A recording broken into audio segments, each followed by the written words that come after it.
So, the Shaman show. So Shamans have had a lot of changes, chat, over, well, a fair amount of changes at least, over going into SL. Much needed otherwise. So, who better to talk about Shaman than getting three absolute superstars for Shaman in the show? So we got Naesam in Wordup here. Unfortunately, we couldn't find the third one, so we had to get Cayna as well to cover the third base there. So welcome, guys. If you'd like to give a if you'd like to give a quick introduction for yourselves, just let people know who you are, what you do in that Shaman community, and go ahead, Cayna. I'll start with you. I'm like actually out of place because I'm not even a realistic theory crafter. I just see myself more as an expert. I'm Well, like the super rare kind of shaman that actually plays both instead of I want to be ranged or melee. So I figured with three people I'd actually be a decent fit for once. But yeah, I'm Cayna. I've raided in Echo now X method for like 5 years. I've got a couple of world firsts with shamans, and in general just keep myself really busy with working with people like these guys. To try and represent the spec that's hard to represent. Naesam. Got it? Naesam, go ahead. I'm Naesam. I also go by ShamXD. I've been playing, or attempting to main LE Shaman since like Siege of Orgrimmar. Hasn't always gone according to plan, but been playing it since then. I raid in BDGG, which is previously known as Big Dome Guild. That's basically my thing. All right. And Enhance TC Dude Wordup. I have been playing Enhancement since Sunwell, begrudgingly in some cases, but I've struggled through. And I write the guides and wrangle the idiots on Discord most of the time. That's one way to put it. Just a note as well, Cayna, when you were talking, I mean, the show's not based around pure theory crafting. Yeah, like we want to try to have a mix of people here, whether it be some TC, some high end play, just kind of have a mix of everyone so we can cover a lot of different bases from the community. So welcome, guys. Thanks a lot for being here. Appreciate it. All three of you. This is the first show we've done with three people, so it might run a bit longer, especially because we're trying to combine Enhance and LE into one setting, but rightfully so, just because a lot of the design, concepts going forward into SL kind of covered both initially, and I'm sure we'll dive into that in a bit. So just like the other shows, let's start a bit with trying to kind of paint the picture for people and paint the context here of why we're really where we are with these two specs right now, which is at least from a community perspective / my understanding, LE not such a good position right now, and hopefully getting better. Enhance has kind of got, was probably one of the first more major reworks that we got coming into Shadowlands, so we'll get into that a bit. But really, I'd say some of the biggest changes, just like the other guys we've talked to, are Legion-based. So moving into Legion, we had some pretty substantial changes to Shaman. Now, off the top of my head, of course, I'm not the expert here. You guys are. I don't remember all of the major ones, but the introduction of Maelstrom, if I'm not mistaken, was at the beginning of Legion. So why don't you, let's start with Naesam. Why don't you take us down the LE road a bit at the beginning of Legion and kind of what the major changes the class saw then? So in Worlds of Draenor, we had Fulmination for Earthshock and then Earthquake. I forgot what the buff's called, but like chain lightning hitting 3 or more targets would let Earthquake insta-cast and do way more damage. And it had like a 10-second cooldown. And then they specifically said going into Legion that they wanted to add a resource because they felt like they were just like they were like disguising a resource under buffs, so they wanted to streamline it and added Maelstrom. And with that, they also removed the Flame Shock cooldown and made Flame Shock increase the duration from casting Maelstrom, which was really good. I liked that. The no cooldown in particular is the part I like. Going into BFA, we didn't have that many changes. It was mostly they gave Flame Shock a cooldown back, made it no longer cost Maelstrom to like increase the duration. It was just like a baseline duration. I don't think there was actually much else. It was kind of it was really similar spec. Ice Fury got changed a bit, but nothing like core. So it just stayed with Maelstrom. So it's just really just Maelstrom trying to unify everything as a net resource for the spec. And what about Enhance Wordup? Legion was like a big rework for Enhancement. So Enhancement used to be in Warlords like semi-similar to what they've put in Shadowlands now, where it was a cooldown cycle. Like the cooldown of the spell was the resource that you were juggling. and it was the same spells. It was like Lava Lash, Flame Shock, Frost Shock, Storm Strike, and you got Maelstrom Weapon, which is back again for Lightning Bolt casts. So it's a bit more battle magey, I guess, is like the thing that people tend to latch onto it. And when they put the Maelstrom in for Legion, they basically cut all of the battle mage aspects out, and they just made everything about Storm Strike. Pretty much top to bottom. And Maelstrom never really like hit, because the only thing that mattered was pressing Storm Strike. It was like an artificial stopgap, and it never really worked. For 4 years. It's a big claim. And after 4 years, you have, like, I get the feeling it's kind of like cut the losses and go back to where it did at least have something going for it. Okay. And Cayna, kind of playing the field on both of these. What do you? How did you see the changes going into Legion? They touched on it quite well. It's mostly just to do like enhancement never felt the flow, because like you said, it was just a Storm Strike spec, right? It never really felt like Maelstrom was there to like give the spec a flow. It was just like, here, have something to do when you can't bash the button you want to bash. And for Elemental, it felt actually really good. I feel like it actually added the flow very well, to the point that I would, I prefer it over what we actually had back in WoD in terms of like resource gen. I think it just right now just works like for Elemental, it worked great, and for enhancement, it never got a purpose, except when they actively tried to give it a purpose with like, legendaries that worked on consuming Maelstrom, so we actively wanted to consume it more. Yeah, that's a big point for enhancement, is that the actual baseline didn't really have any hooks for Maelstrom to be valuable, but things did get added down the line, and when they did, it kind of fixed the resource problem, but they were all temporary. They were all like legendaries or Azerite, which is a very sore spot, and they all like innately gave it a purpose. Without them, there's not one, so there's no reason for the resource to exist. It was just about procs. That's not saying that they didn't add good things. Like Crash Lightning is really good by design, but they never got the core right.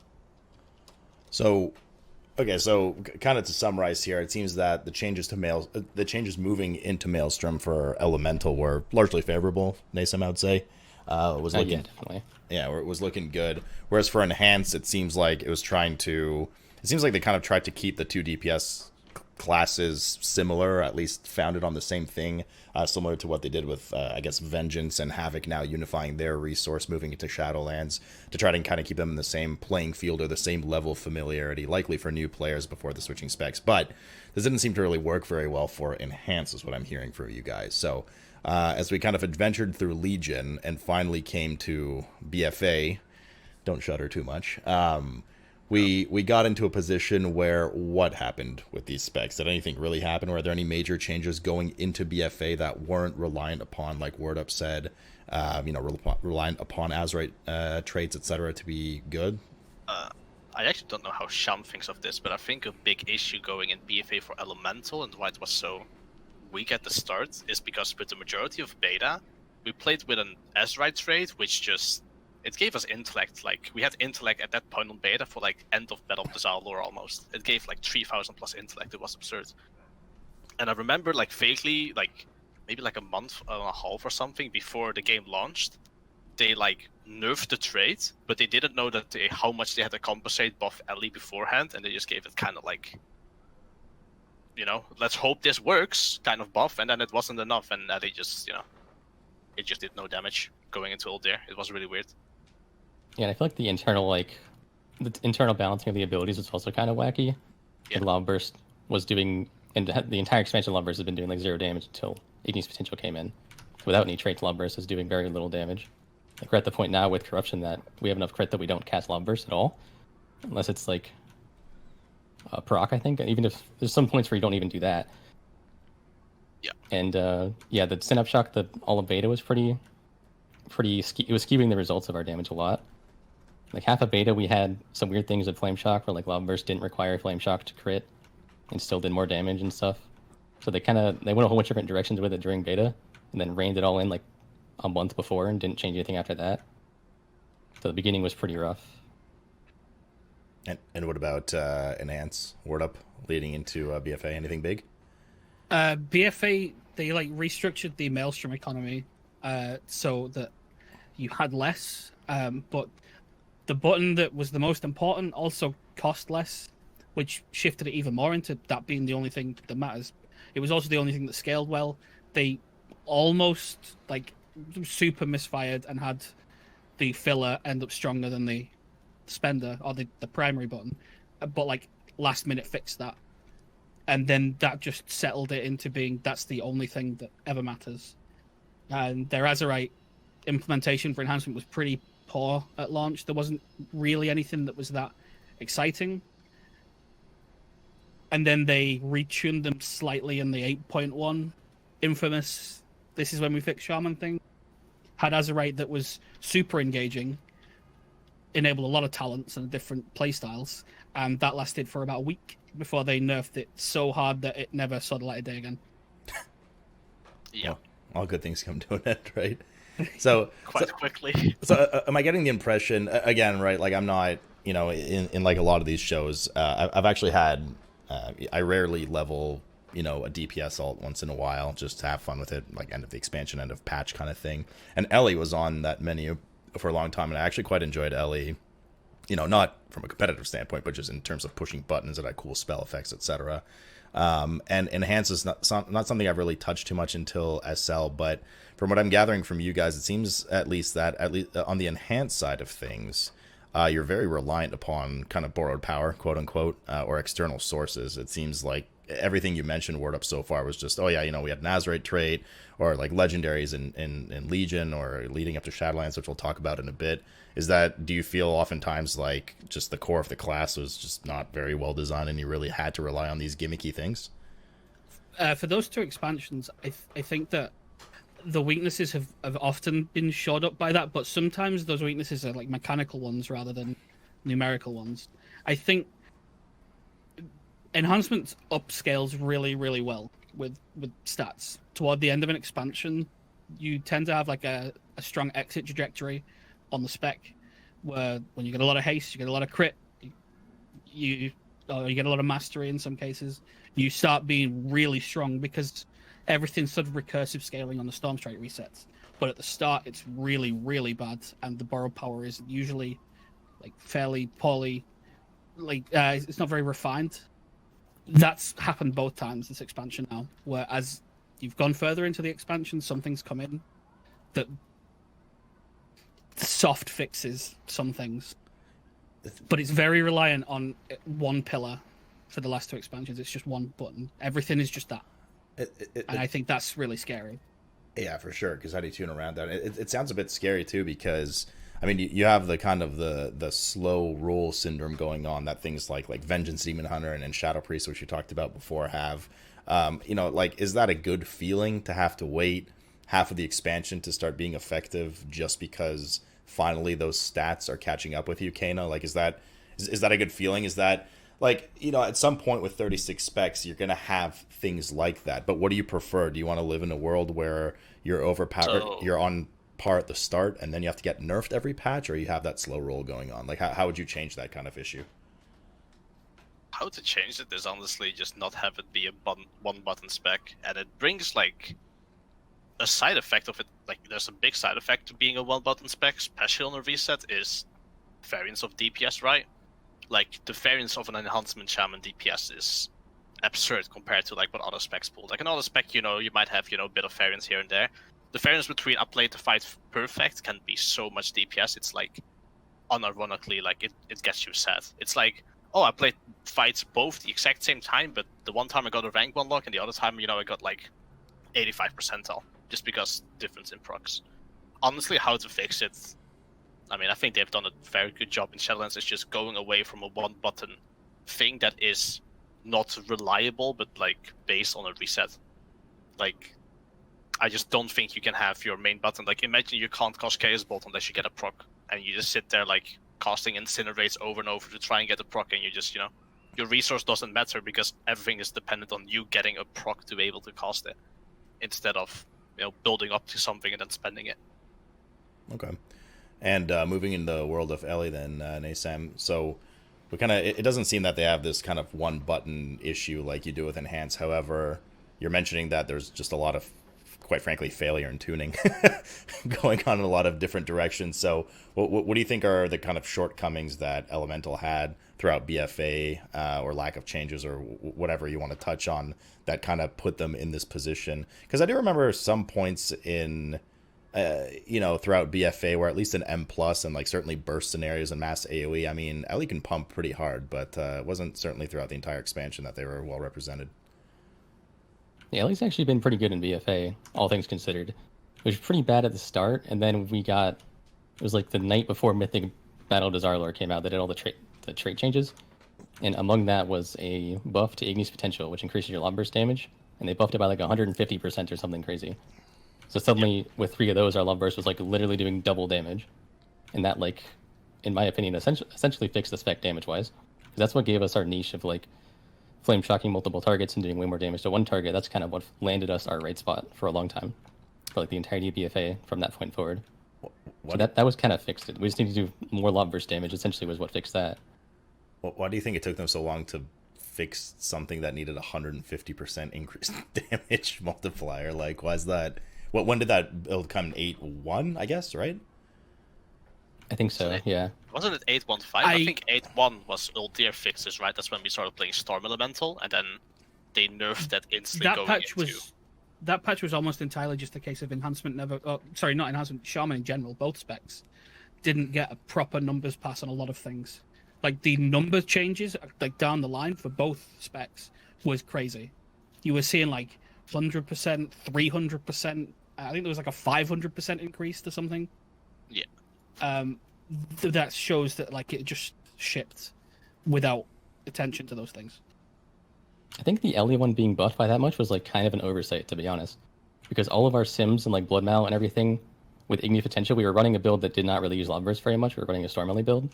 So it was simming, like, a really low. Like, it looked like complete garbage. So when they buffed it 150%, if you simmed it with Storm Ellie at that point, it looked like a normal average performing trait. But when we changed talents to run a more Lobburst-centric build, it was suddenly the best by far. So I think they just didn't realize what we were going to do with it. Yeah. I don't think they meant to make it that good.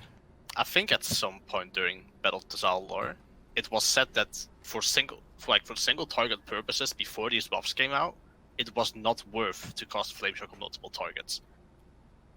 Because Lava Burst just hit that low, mostly we just cast Lightning Bolt instead. And then, once this came out, people, I think it was Naesam that gave like a really good thing of it. It was like, wait, Lava Shock is a thing. Where it's just like, whenever Flame Shock takes damage, you get even more, Earth Shock damage. And then this entire funneling thing just, started existing to the point where I think Elemental was the only spec that could beat a Demonology Warlock on a fight like that. On like a fight like Megatark. Because of single target damage was that absurd. And we landed in our niche at that point and suddenly became a very powerful spec for something. I don't think that was uncommon, though, where the way that sims were being done and the way that people were playing in logs, when they adjust Azerite that directly focuses on one spell that is like currently being neglected in a rotation, they get overbuffed. I think like there was a lot of instances of that happening. It wasn't just Igneous, that across a lot of classes, but Shaman in particular had so little time with a lot of the traits that were put in for both specs again that they got like snap changed at once and had overbuffs. It's Demo had the same thing. We'll touch on that a bit later with the whole like, oh yeah, sorry we didn't like fix you during beta. Here's 1,000% increased whatever spell, because it seems to be a common theme amongst all the guys we've talked to, and just obviously I'm sure you've seen in your own communities and various communities. But we'll touch that as part of the meta picture and meta issue later. But now we've gotten into points, so we've kind of gone down the little history road here of Maelstrom really being kind of the main thing that hit both specs, or at least unified both specs, leading down the past 4 years. And now we're at the doorsteps of Shadowlands, and before we get into Shadowlands talk, did this work, really? Did this change to Maelstrom and the changes that you've received, not with respect to borrowed power or systemic power from like Azerite traits corruption, I mean at the core of the class, such as Maelstrom, whatever else changed at the core of the class, where we are now 4 years later, were these good changes? Did they work? Why don't we start with you, Wordup? at the absolute base, it does work, but I don't think it was successful. That it needed a lot more time in the oven, really, to actually work properly, and it never got that attention because there were a lot of moving parts that were getting in the way of each other. A like fairly undercut talent tree, which was causing a lot of problems eventually, and when you have a spec that's that reliant on RNG that can potentially pop off, it's a very interesting things as like, from a dev perspective, I imagine, because you might accidentally set it into the situation where it completely warps everything. Yeah. So you just keep it reeled all the way in just in case. And I think that's what happens with enhancement. I have a good screenshot for you, Slut, if you want to show it on stream. Is this stream friendly? Yeah, it's not those pictures you sent me last night. Okay. No, don't worry. So okay. the main thing away from here is the DPS meter, and this is like what variance meant. This is like what Troll of Feller, right? And you can look at the damage. That's a pure single target enhancement versus hunters that are AoEing. Okay. That's like enhancement back then was ridiculously strong anyway, but like the amount of variance that you could get, that was ridiculous. Like this was shamans out DPSing a Shadow Priest on a fight boss damage wise. Mm-hmm. Like it was disgusting how strong it could be. The issue that always came with it was, whilst like you could have that, the next pull you could be you could like low roll, and then instead of you being 10% ahead, you're 10% behind, and you've just had a 20% swing. From progress, the DPS meter would between something like that, the best pull towards like you saw where the red was on the DPS meter there, I would be with him. Like that's the variance. It's like literally almost 10% DPS rate wide of variance. Sounds fun to have that much variance when you're consistently great. performing. Maelstrom, though, generally what I don't want to say feel, right, because there's so many things and so many people that know well better than I do, but from what I've heard at least, Maelstrom, and what I've understood from you guys, Maelstrom was a very unwelcome change for Enhance in the long run, but it seemed to be a fairly welcome thing for Elemental. Wordup, do you want to just touch real quick, or Cayna, either one, for Enhance? What was it about Maelstrom that really just didn't end up actually bringing the spec together very well? I'm pretty sure that the thing is that the reason that it landed for Ellie is because it was a streamline of a system that was already similar. For Enhancement, it was like a complete, like it was whiplash backward from what you already had been playing. It played completely different. It shifted it from a cooldown management with a little bit of resource in there to proc gambling and a little bit of resource management. And that's just a completely different playstyle that generally needs time that it never got. And Naesam, would you agree with that from an elemental side? Like what was nice about Maelstrom going these past 4 years? Because that seemed to, it seemed favored by a lot of people, or at least people were satisfied with it, let's put it that way. Yeah, there's definitely a population of people that didn't like it, but personally I thought it was a good change because it was really similar to what we had before with Fulmination. It was just like way more obvious what was happening, and it was way more obvious where it capped and when to spend it type of thing. So I think Maelstrom was a really good change for Ellie, personally. Okay. And so then you would be on the side of the general major core changes that Ellie's received over the past 2 expansions are in the positive direction? Yeah, I would say so. Okay. I think the funneling part has been the most positive I've been about Ellie in a really long time. I think it can still AoE, it still has AoE potentials, it definitely has single target potentials, and it has a really interesting niche. It was really cool, and they could iterate on really, really well, especially, losing Azerites and stuff. They can actually add base powers to spells and kind of, get a similar feel going into the next expansion, but they kind of haven't so far. But it was really good. I did enjoy really, like, the end of BFA, how the actual core of the spec played. Me too. All right, so we've had a little history lesson here.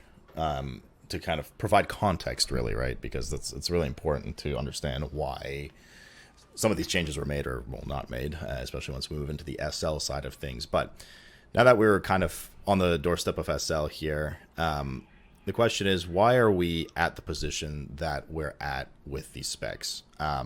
Why is it seen that these 2 specs, I would say more particularly Enhance in this case, why are they kind of seen as meme specs by people? Why are they, joked about on streams and people don't take you to M+ groups, etc. Obviously, I mean, you just showed a screenshot. Enhance can perform. We know Ellie can perform. You guys just said it, but why is it that these are specs that are constantly, you know, recurring themes of just kind of the brunt end of some jokes, some memes? Do you think it's just purely community perception that they're here and these specs are actually quite strong as they stand, or is it kind of a mechanical or play style reasoning that we're ending up on the doorstep of, you know, DPS Shaman in general, not exactly usually something you look at like you do, you know, rogues or demon hunters or whatever it may be? Naesam, why don't you start?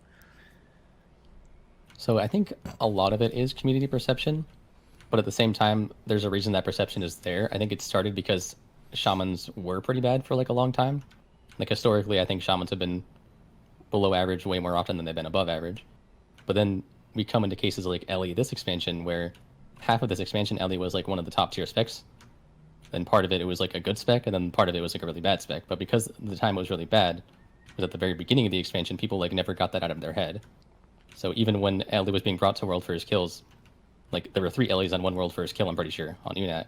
People still didn't bite them to keys. They still didn't think they were good because they were bad at the beginning, so everyone said they were bad, and people don't change their mind about that kind of thing usually. All right, Wordup. I think it's similar in that sense that once the original perception is there, that's it. It's really, really hard to right that ship. For like, because the opening salvo of an expansion is the biggest thing that people remember. I think that enhancements got like more underlying problems as to why it happens. I think the biggest one is that the way that it plays is I don't think the skills are as easily transferable between classes that are consistently good. And if you have that problem, if a person wants to play something at a high level or have a lot of flexibility or something like that, they aren't going to necessarily want to invest the time to play something that might just end up bad or has been bad previously. And they never develop the skills to play it in the right, in the right direction. And when you don't, it looks even worse. And poorly played looks a lot worse than reasonably played. And the game doesn't signpost it that well. This leads especially into Shadowlands. But if you don't develop the skills, then it's never going to be good, right? Do you think that the kind of the variance and enhancement performance was a factor that was kind of a turnoff for a lot of people to play? I absolutely think that that's true, because like everyone says, you always remember the negatives way more than you remember the positives, right? So you might have had a pop-off pull where you had a big streak and it feels really good, but you might have also had a pull, you might have even had 10 of those pop-off ones, but you have one where you never get to press Stormstrike during cooldowns or in like a high importance moment, and you'll remember that one for a long time. You'll remember when you got screwed really badly. Give me 1 second, my door's mooing. Interesting door.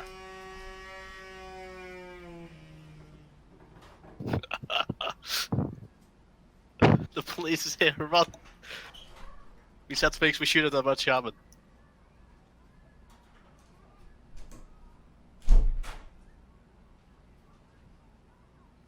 It's Blizzard coming for the Shaman boys.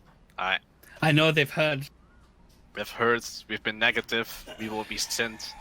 We'll be hit with the nerf bet yet again. Rather than explain what happened, I'll just tell you that my house is haunted. Sorry about that.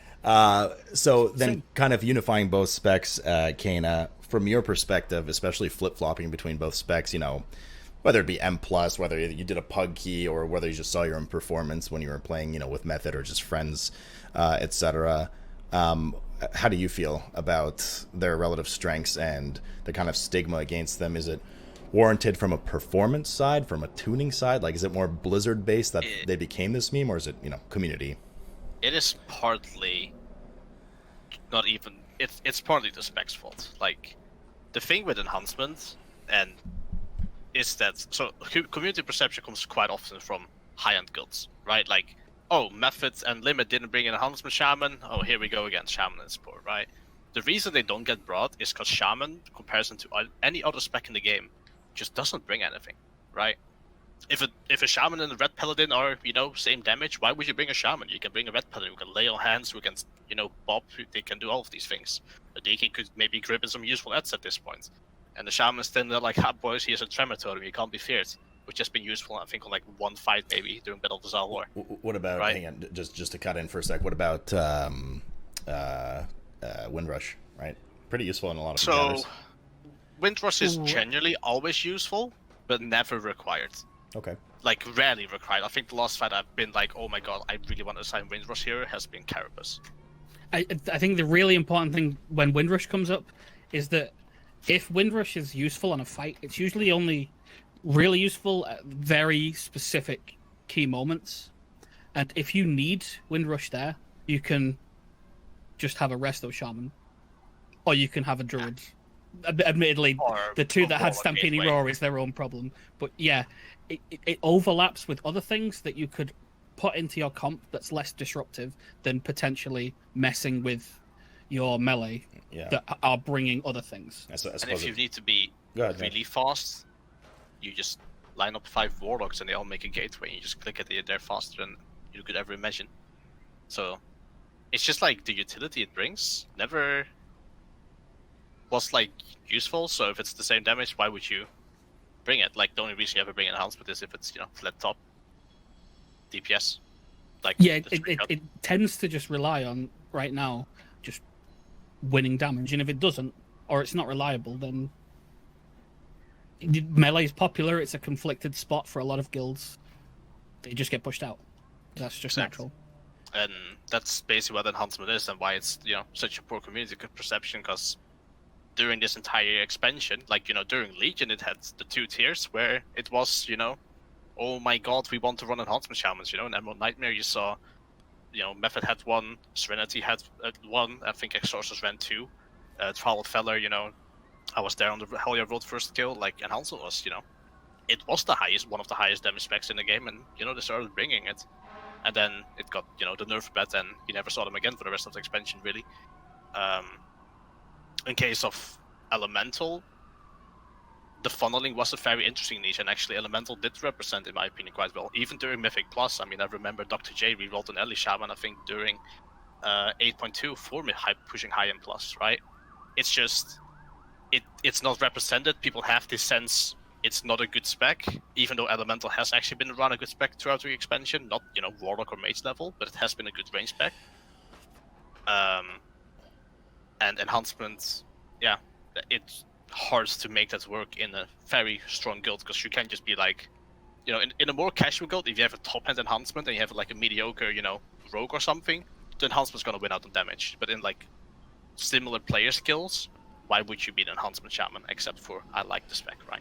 Oh. And that's a big issue. It also has a little bit of trickle down. I think that both Shaman's DPS specs have, although I think it does impact Enhancement a little bit more because it's in melee, is that while you are ride or die on how good your damage is, regardless of utility, the spec also does have problems with surviving things. Yeah. If you lean toward a strategy that's more risky, because the spec doesn't have tools to survive a lot of things.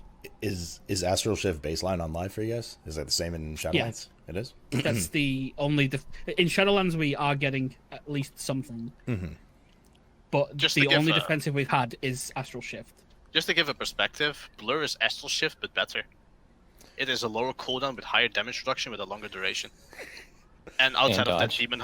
And dodge. And outside of that, Demon Hunters have 10% more... 10% less magic damage taken, just passively. So it's like, how can you compete, you know, on a defensive fight like Nuzov? It's like, what do you want us to do? We just flop. Okay, so it took us 30 minutes this time to complain about Havoc DHs. I don't want to complain about Havoc, because this problem is like, it's not like you're competing against the one that's the best. It's just fundamentally worse than almost everything. Yeah. So you're like the bottom of the totem pole. So you're effectively the weakest link that you orient your raid survival around. I mean, you're right. We've had Feral, we've had Windwalker, and now we're having Enhance and Ellie in here as well. Even during Shadow pre-show, somehow it was mentioned that Havoc, like everyone has beef with Havoc, Even the Havoc community has beef with Havoc. But then in this kind of direction of community perception here, how do you explain something, Naesam, like, you know, what about Fire's rise to fame, right? I mean, Fire's always been, you know, it's been like kind of solid all expansion, but I mean, it was bonkers, right? It was bonkers in Nyalotha. How do you explain that before that they didn't really get too much flack? You know, they weren't viewed as like, oh, lol, Fire Mage, whatever. And then all of a sudden it's like, oh my God, everyone bring Fire Mage. But, you know, Ellie was finally, as you said, you know, for a while was actually like performing well, doing well, but nobody was like, oh yeah, Ellie's the best. Let's all bring a bunch of Ellies. It was still like, oh, lol, Ellie. I think a lot of that mean, is what you were talking about earlier with like trickle down, where you don't, high-end players don't tend to commit to like an Ellie Shaman or whatever. They don't, or Enhanced Shaman either. They don't really prepare that kind of spec because you're pretty much just gambling that it's going to be overtuned. You can't like gamble on it for utility wise. So even when it's really good, you just don't have that many people playing it. So you don't have many people seeing high-end players playing it. Whereas Fire Mage, you have a ton of people with a mage ready. So they all just swap specs and suddenly every stream you watch, there's a Fire Mage doing a ton of damage type of thing. It's way more obvious when it happens. I think this is a point that's like lower down in the notes, but is like really relevant right now. Yeah, go ahead. Is that quite often there's quite a few times where Shaman have been what would be considered overpowered or like meta defining specs, but because no one was playing them at the time, it never got caught and it was fixed before it like rolled into the next tier. Like a perfect example is in Throne of Thunder, Enhancement was objectively really overpowered. Yeah. But no one was playing it at the time because it was really bad in tier 14. And what changed for Enhancement was very specific. And you needed to know in advance like how you were going to abuse it. And if no one was playing it, it never got found, no one copied it, and it just ended up flying under the radar, and then it got nerfed. Cayna, you keep trying to jab on in there. What do you want to say? Yeah, I mean, it was literally like Throne of Thunder was like your off healing was so ridiculous. Like, you know how right now it's like, oh, you know, it's hard to heal this fight. Let's bring 2 Discipline Priests instead of a DPS kinda, and you still kind of have 1 DPS, but you gain 2 healers. In Throne of Thunder, it was swapped around. If you like needed more healing, you just brought 2 Enhancement Shamans, because an Enhancement Shaman was like 60% of a healer, quite literally, and it did really good damage at the same time. So the spec back then was like so overpowered. Like, if people knew really well how Enhancement Shaman worked, you probably saw top end guilds like World First guilds run 2 Enhancement Shamans on the World First last Shan kill. It was really, really good. But what about then with respect to Ellie, which didn't have this kind of, you know, one tier dream and then, you know, trickled off? Ellie's been solid performing for a while, as Naesam said. You know, why is it that they didn't get the love, the community love that they deserved this expansion? So Fire Mage got buff, and Fire Mage has Ignite, so whenever there's an ad, Fire Mage kills the ad, and Fire Mage stops the DPS. What Enhancement's niche was funneling, which means you do not kill the ads, right? That's what Elemental Shamans do. You don't kill the ads, you keep them alive, and you kill the boss. That's not gonna give you top DPS. You're not gonna, you know, look at the top 5 DPS meter and be like, oh, the Ellie Shaman is there, he's pumping. No, what you need to do is you need to, you know, right click and then go to boss damage, and then you see that you're like 4% ahead of any other spec in the fight. And like, that was the use of Ellie. Where if ads were not that important, you could kill. I think the main reason that it happened with Fire, where it, like immediately it snapped and everyone got on board with it, was there was a slow build of things being added, and then eventually it like toppled over to becoming really strong. But there's a lot of people that play mage already, that they're just mage players, and they've got 3 specs. So one of them statistically is going to be not useless. So there's a lot of people waiting in the wings to just swap to the spec that ends up good. When it comes to Enhancement and Elemental, people are very much like, they pick one or the other a lot of the time. And if it's bad, that's just it. It's bad. They're playing it regardless, but they have to roll with it. And they just have to like roll the dice. Do you think that's a role division thing? Like, oh, well, I wanted to play range. Ellie's crap. Now I can't play it. Yeah, I think so. I think it's the same with survival. There are quite a few survival hunters that are just like the higher performing survival hunters. They only play survival. They have no interest in the other 2 because that's what they want to play. It's where you can clearly see it with warriors, where if arms or fury is good, there's a lot of people that just flip between the two because they're semi-similar role-wise. Ellie and Enhancement, I don't think has nearly as much crossover. Same goes for like Balance and Feral. Yeah, it's just because of the role swap. Okay, so it seems that thematic indeed. Utility, huge issue for both specs. As to why they're not brought. Scaling issues and variance and damage, especially on the side of Enhance, is a problem. Elemental seems to be fine, but historically it had a lot of issues with lava burst damage, Naesam, as you said. Just it took so long to buff that kind of stuff, and we're not talking about a slow roll like Wordup mentioned in terms of, hey, you know, a slow build up and hey, look at fire mages now, they're so strong. It was like, oh yeah, sorry guys, we forgot about you. Here's 150%, increase on your damage. So we'll get to that a bit later. So now that we've painted the picture entirely, moving into Shadowlands, both specs, especially Enhanced, have received a fair bit of attention at this point. Well, Ellie kind of, more so Enhanced, and it seems that from a world where Enhanced was having a lot of struggles and a lot of issues in BFA, and Ellie was, I don't want to say cruising, but in a certain better situation, we've now moved into what seems like an almost reverse area where Elemental, the minor changes they gave them were actually quite big in the end and not really liked by a lot of people, whereas Enhanced seems to be moving in a good direction, at least from what I gathered from you guys for the pre-show. So, Naesam, why don't we start with you for Elemental moving into Shadowlands? Now, I don't remember all the changes off the top of my head, but the major one certainly is now the, once again, removal of Maelstrom. So at first it was like really a massive downgrade because only a couple things generated fulmination, so it felt like you press lava burst, nothing happens, it just does damage. And that was the case for like almost every ability. And then when you finally built up fulmination with Earth or with lightning bolt, it also didn't do any damage, but that's like I say anything, but it's like they had all these different rotations going on, and like they didn't feel like they were together at all. Like Maelstrom kind of tied everything together into like one common goal. Whereas without Maelstrom, it felt like it was totally different things happening.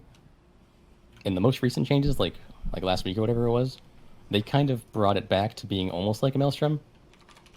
Earthquake and Earthshock both cost fulmination now, and almost everything that previously generated Maelstrom will generate again. So it's kind of similar, but there's also no ability to pool because it spends every bit of the resource that you generated. So instead of spending 60 out of 100, you spend 8 of 8. You always spend as much as you have, which in my opinion is a pretty big downgrade. And also things like Flame Shock duration was reduced to 18 seconds instead of 24. And they also tick less, or Flame Shock also ticks less, which is like directly impacting our ability to funnel, because this Flame Shock tick sure will give us the Lava Surge procs. So it kind of just feels like Walmart BFA LE at this point. Yeah. That's one way to put it. Okay. And what about the unpruning nature of things? Because, for instance, I was just slapping together a quick elemental spec here, and obviously we had the great unpruning coming in, and unfortunately we've realized a lot of different discords and communities and classes and specs players have realized that a lot of the pruning was kind of hidden behind, Scooby-Doo villain mask right there. And you heard unpruning and you're really excited, but then you get things like Flame Tongue Weapon on Elemental, probably not very useful. I'm going to go ahead and say Primal Strike, probably not very useful on Elemental. So was there actually anything that the unpruning did for Elemental, Naesam and Cayna, that actually was, moving in a good direction? Like, had you excited, or did you really not really get anything back? Healing Stream Totem was like a nice filler global that helps the react a little bit, but both Primal Strike and Flame Tongue, like, just take it off your bars, you're never going to use it. Unless you're in melee for some reason, it's like hitting the boss. But Primal Strike just like does less damage than Frost Shock, so there's no reason to ever press that button. So two things are useless, and Healing Stream was like okay. Spirit's Vulgus Grace is useful. That's yeah, I forgot about that one. That's good. That's a good button. That's like the one button that I'm like, good job, Blizzard. I like it back. Healing Stream Totem as well is like on a fight like Nurse-Off, you utilize it a lot. Like before the tentacle spawn, you can place one down. You're running away with Anguish out of boss range, you place this one down. It actually does pretty decent healing for one button. It actually does pretty decent healing, so it's not a button that's it's a button that I like. It's like I'm glad I have this back. I can see fights where I can use it, I can see points I can use it, and it does something. That's like a nice thing.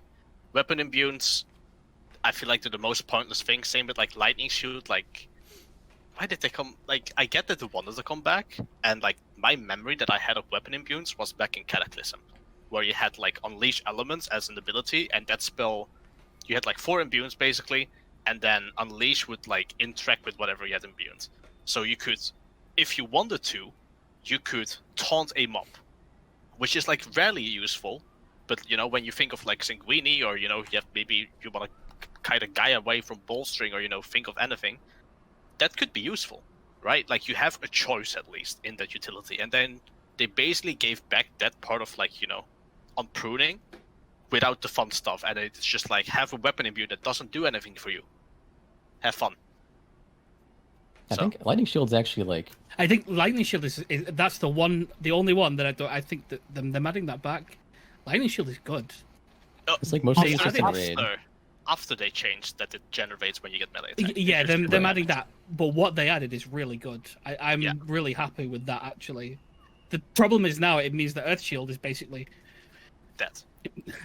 It's just really, really out of place now. The lightning shield's not that useful for LE and raid. I don't know about enhanced, but like you're not really getting hit in raid. But world content in PvP, it's pretty nice. Yeah. It has at least a use, even though it's not in raids.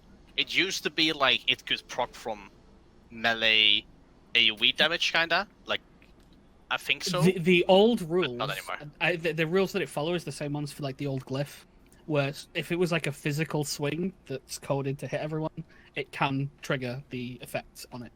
But that's very specific, and that's going to be fight choices. Mm-hmm.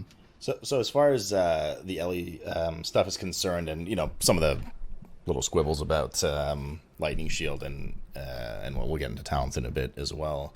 But the bigger changes that we saw for LE Shaman that you mentioned, Naesam, and I have them up on the screen now. That kind of, it's almost like, correct me if I'm wrong, right? But that Chain Lightning now generates 1 stack of Fulmination if it's 2 or more targets. Lava Burst generates a stack of Fulmination. Earthquake cast time reduced by 20% per stack of Fulmination up to a cap 100%, and up to 160% damage from the full 8 stacks of Fulmination, as we know. Seismic Thunder is gone because everyone hated it. It made no sense, and its ramp-up time was awful. Correct me if I'm wrong, but it kind of seems like you just said, like Walmart Elemental Shaman, like we just went from Maelstrom, wasted all this time trying something that was completely compartmentalized and didn't flow well, and just returned back to Maelstrom V2. Is that kind of the direction we went in here, Naesam? Yeah, like right now it's super wacky because of internal tuning, but I'm pretty sure if it works the way they want it to, it's basically just going to be Maelstrom again. Except for AoE generation is faster on less targets, but slower on more targets because it doesn't scale with targets pretty much. Other than overloads, which are really reduced. But it's basically just Maelstrom again. But like worse. That's a bit frustrating. I mean, I guess you got to respect to a certain extent, right? It's alpha, you try new things. I'm not really sure what the like community feedback from the Elemental community was towards Blizzard. Were you guys like Cayna hopeful about this initially? Did you see a world where maybe Maelstrom wasn't working, or was it one of those things from the bat that you were like, man, just scrap it? Maelstrom worked, and they can make Fulmination work. It's gonna be a replicate of Maelstrom, but instead of, you know, the number being 100, it is 10. Which still probably is less nice, because you can't be like, oh, this spell generates 25 Maelstroms. Like, you can't generate 2.5 Fulmination. It just doesn't work, so then it's gonna become like an RNG generator of like either generates 2 or 3. They can make it work, but I feel like it's so much hassle instead of, you know, just hitting the revert button back. Like, I think the spec right now has a lot of issues.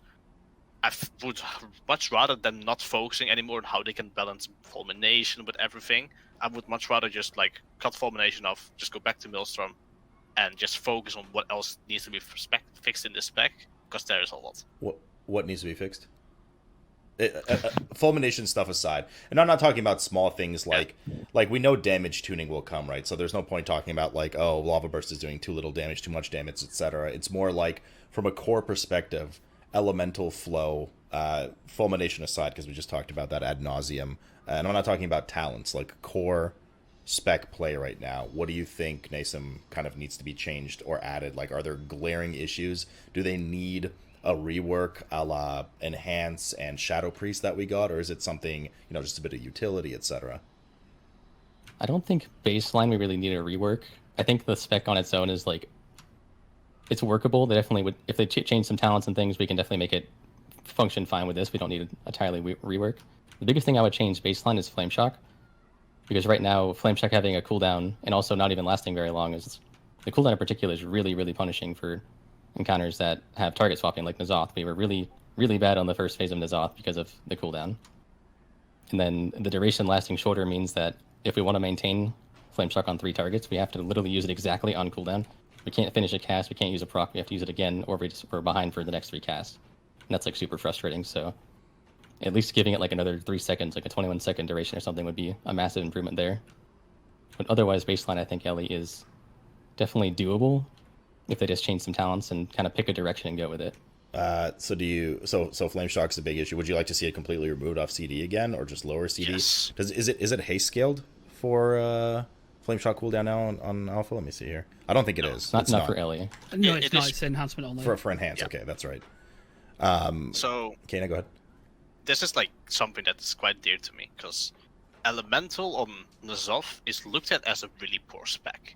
That's because, like, in phase 1, you basically got hard carried because you just can't do much inside the Psychic phase, because you need to kill a Tentacle, which kind of dies within like 6-7 seconds. So you get to cast a Flame Shock on it, and you don't do any damage to a target without Flame Shock, so it's really, really bad in there, right? I'm very willing to say, if Elemental did not have a Flame Shock cooldown, it probably would be like, outside of like Warlock and Mage, it'd be like one of the best specs on N'Zoth. Like, you would literally go from getting hard carried inside Psychic phase to being the carry inside Psychic phase. It is actually disturbing how much, like, Elemental would have worked so good on the fight. It's like a fight that's almost made to a degree for Elemental outside of the immunity, and the sole reason it did not work on that fight is because it had a 5-second cooldown on the dot, which is like upsetting to me. When did they put the Flame Shock CD in? Because it used to not have one, right? Beta. So there was they added beta it back in BFA or Legion. Yeah. BFA. So there was a point where it had a cooldown. They tested with it. Then for one build they removed it, and everyone was like, "Hell yeah! Woo! Let's go! This is great!" And then the next build they added it back again, and we're like, "Well, fuck." But for a while, Lava Burst didn't require Flame Shock in order to do full damage, so that was also like totally fine. But then they changed that back to being Lava Burst requires Flame Shock and Flame Shock has a cooldown, so now we're like worst case scenario again. So this doesn't really seem to be a very favored change. So why did they add a cooldown to Flame Shock? Like, well, they must have given some reasoning, no? Or they didn't say a word. Huh? I'm pretty sure that these are cases where they're removing player agency. It's the same reason that the Fulmination hasn't got overflow. It doesn't seem to make sense why you would do that, because it is better if you give people more options. The game plays better if you give them tools. Okay, so what I'm getting from the Elemental side of things is lack of utility, which is a DPS Shaman-wide thing, almost. We'll talk about, obviously, Wind Fury in just a moment here, Wordup. But from Elemental side of things, lack of utility, at least utility that isn't easily covered, and a notch off the Windrush totem at this point is that now all Druid specs have Savage Roar. So whereas before it was like a Guardian Feral, you don't usually bring those. Well, all of a sudden you have a Boomkin, usually you have a Resto Druid in there, right? So that doesn't really help you. AoE stuns are a dime a dozen in raids. You don't bring any specific buff or debuff from an elemental perspective. Frankly, you don't really bring anything super useful, and that's kind of the boat that a lot of these off specs and hybrid specs, etc., find themselves in. So what would you two... and then, of course, the second issue, I don't want to sweep that under the rug, is from a core design perspective, it seems to revolve around shock play, right? Flame shock play, and it's frankly either... It's combination of too long of a cooldown with too short of a duration. So something there needs to bend. Hopefully maybe some conduits or something. But that doesn't really feel very good that has to be addressed, not baseline, rather than with borrowed power, right? Yeah. I think if you start adding it into conduits, you're gonna go into the same issue that it had with Azerites. It's like, it works for the expansion, and then the expansion is over, and we're back to, what do we do? Right. It's just like, I feel like if they want to kind of go in any sense way of funneling, or even just remotely nice gameplay. Because I remember Flameshock CD being an issue during Warlords of Draenor. It was a complaint during Warlords of Draenor, and their Band 8 fix at that point was the Archimon trinket. Archimon dropped like spec-specific trinkets, and that increased like the Flameshock duration by like 150%, so you could maintain it on more targets easier. And that honestly already felt good. I feel like they almost kind of tried to Band 8 fix that now with Fire Elemental, increasing Flameshock duration by 100%, but it still doesn't, it still doesn't feel like that's like... Baseline 3 minute cooldown, no? 2.5. It's 2.5, yeah. It's like, funneling isn't gonna be, a burst thing. Like, funnel is just something that you kind of always want to do. Like, yeah, in theory, the Flameshock fix could have fixed Psychus phase to a degree, but it wouldn't have fixed it in a soft encounter. So... I don't see why they're trying so many Band-Aid fixes for Flameshock City instead of, I think this is a very obvious change that would be... Like, imagine playing Warlock. Immolate has a 6-second cooldown. Agony has a 6-second cooldown. Mooncane Sunfire has a 6-second cooldown. Moonfire has a 6-second cooldown. Like, Shadow Priest, Vampiric Embrace, and Shadowwood Pain now have a 6-second cooldown. Like, well, would the specs like it? Would you realistically, Naesam, like to see the Shock CD gone, or would you like to see it hasted, or like what do you think is a real middle ground here? Because Blizzard just like they always meet you halfway, right? You want a corruption vendor, sure, we'll give you a corruption vendor every 2 months for the ones you want, kind of thing, right? So like they was like what's your realistic halfway meeting point here? Like I would like it gone, but I understand what you're saying about that's probably not super realistic. Right. There's a couple ways they could improve it a lot. They could make it so Lob Burst just doesn't need Flame Shock anymore. That'd be like an easy way to fix that. Mm-hmm. They could also give it multiple charges. Yes. Like a 2-charge Flame Shock would help a lot, I think. That fixes Resto and Enhancement and PvP as well. Okay. So it's like a very easy, across-the-board sweeping fix for a lot of specs. And that could be a good solution too, then. I think charges is like the ideal, like midpoint. Uh-huh. And what about for you Ellie guys, utility is a big issue here. What do you think? And I've said this before. You always have to think about this as much as you might like to or like not to or to complain about it. The reality is Blizzard is often very heavily focused on theme and lore and immersion and things like that. So from your elemental perspective, what do you think you could realistically, like what would you like to have as a utility realistically that you think you could bring? Because some of your utility in the realm of Mythic Plus is not that bad, right? A slow is decent here and there. An AoE stun is nice. A punt is nice. So you have some of these pretty decent utilities, much like Typhoon and Ursul's, that kind of stuff. But in raid, oftentimes, they're absolutely useless, right? Like, let's just be honest. For the most part, they're useless. So what do you think is something that's stronger that you could provide? It doesn't have to be unique necessarily, but... I personally think a start would already be Windrush Totem and Ancestral Guidance being baseline and maybe having talents just to add on them. Like, if you want the complete middle ground of what can we add right now that's not difficult to think, that we can give you baseline, AG needs to be a kind of off CD for us to ever press it. That's Ancestral Guidance, by the way. And Windrush Totem. Like, you can give it a worse version. I don't care. Like, the totem now stays 5 seconds instead of 15. And then you can have a talent like, it's now 15 seconds. You can move it around. So, a really good shaman can actually, give you potentially like a 20-second speed buff to the entire raid, right? That'd be super cool. Be skillful. How well can you manage your totem while doing all of your stuff? That would be great. It gives you a talent choice on the same row again. I think worst case, if neither parties say like we can't come up with something that's cool and they can't come up with something that's cool and there's like no feedback to it, just give us that. Naesam? Like, oh, sorry, go ahead, Cayna. Oh no, I was done. Oh, okay, Naesam. So I hadn't really thought of anything specific, but I think that's actually a really good idea. What Cayna said is adding the things that we do bring sometimes that are useful and have them baseline, and then allow us a talent into improving them. That would help a lot. Do you guys ever want to, and this extends to you as well, Wordup, do you guys ever, we live in a situation right now where there are unique buffs and debuffs that are extremely powerful that you frankly need to bring at a competitive level, right? So you have to have a magic debuff from a Demon Hunter. You have to have a physical debuff. For competitive reasons, you need to realistically max out with a priest, with a mage, with a warrior as well. So these oftentimes at high levels are locked. Like they really are, right? Like you have, no matter how bad they are, you're going to bring a havoc or a vengeance, etc. Whereas, some of the utility you guys bring obviously can be played off to other specs. Would you guys like to see a world where we live with more unique utility? So Shaman brings, I don't know, 3% spell damage, or do you want to start to double up and open up the playfield a bit more? So I don't know, why doesn't Elemental Shaman also bring the magic debuff, right? You could spin that from a lore perspective. Wordup, what do you think? For raid buffs, I think there's two directions. Personally, I don't like raid buffs, full stop. But if they're going to keep them, I really think the only situation that's going to end up not being annoying for another expansion again is to just copy them up. Mm-hmm.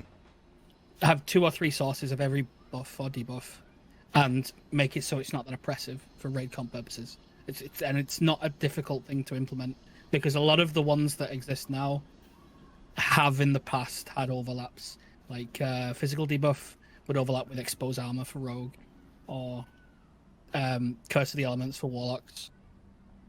AP was originally Unleashed Rage, which was the enhancement buff, way back when. Like it's better to do that than have it be some haves and have-nots.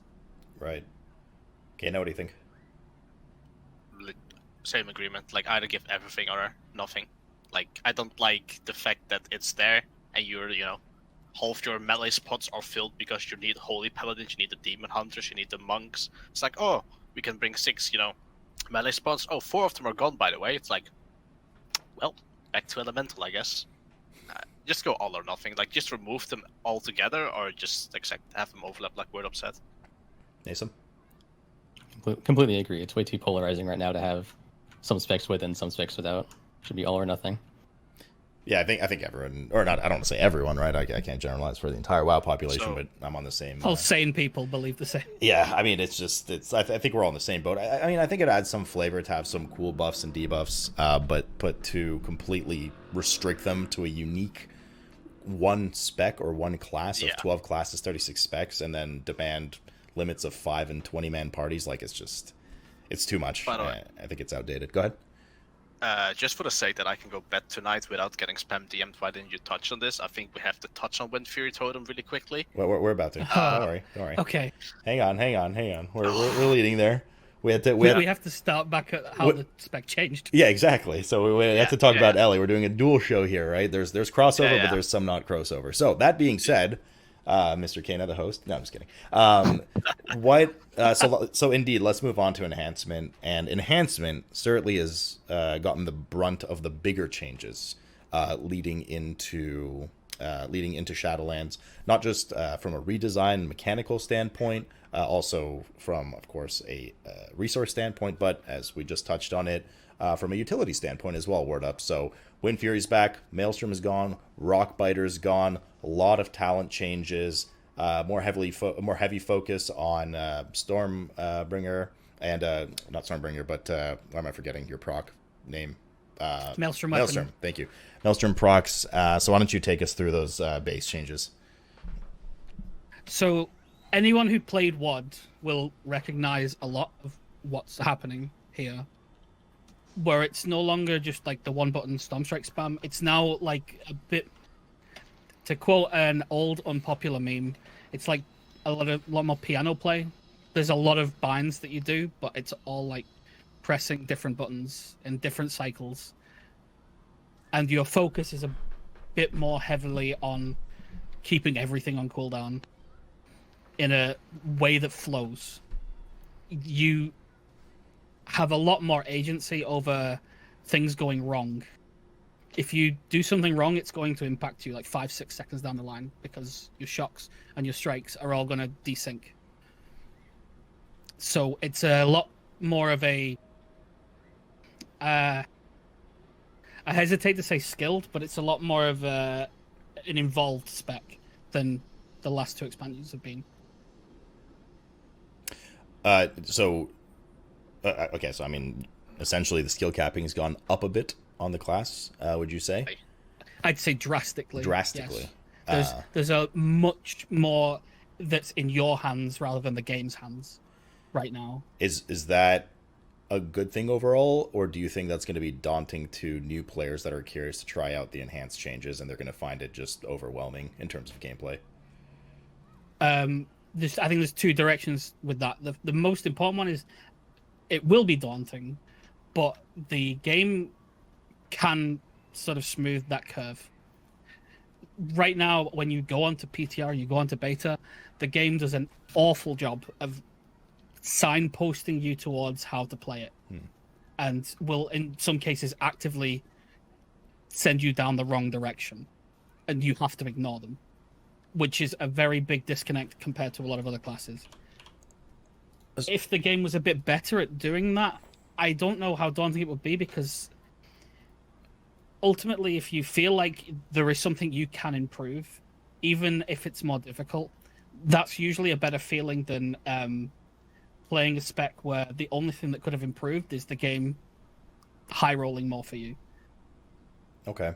This got to be a better feeling. So, again, work with me here for a sec. So, the major changes outside of some talent stuff, which we'll get to, but the major core rotational things, Rockbiter is gone. Maelstrom is gone. Just like Elemental Shaman, we have now, as some of the impruning, we have Healing Stream Totem back, and Wind Fury's back. Did I miss anything major of the Shadowlands enhanced changes? Maelstrom weapon is there now, Maelstrom which weapon. is the old system where your attacks are going to proc a buff when you hit 5 stacks. Lightning Bolt and Chain Lightning are instant and do a bit more damage, and the same goes for healing. And you can stack up to 10 just to kind of have a budget. Yeah, you have like a 5 overhead pool. So a lot of the gameplay surrounding that is not using it immediately. It's using it as a pseudo filler, even though it's assumed the idea is that it's supposed to be a finisher moment. It slots more as a way to fill gaps in the rotation. And Cayna, what do you think? How does it play so far? Are these changes positive? Are we moving in the right direction? It is. So when I started playing beta and alpha in general, my intent was to try almost every single spec. I never got to it because I just kept wanting to play it. Like, everyone brings up the nostalgia of like, oh, I wish, I could go back to my Warlords of Draenor gameplay. It was so much more fun than what we have now. It to a very big degree went back to that, and I've just been wanting to play it. When I log on to the beta, I'm just like, I want to do dungeons on my Shaman because it is just actively fun to play. Whatever they everything that they have done, it's been really good, really really good. You agreed, Wordup?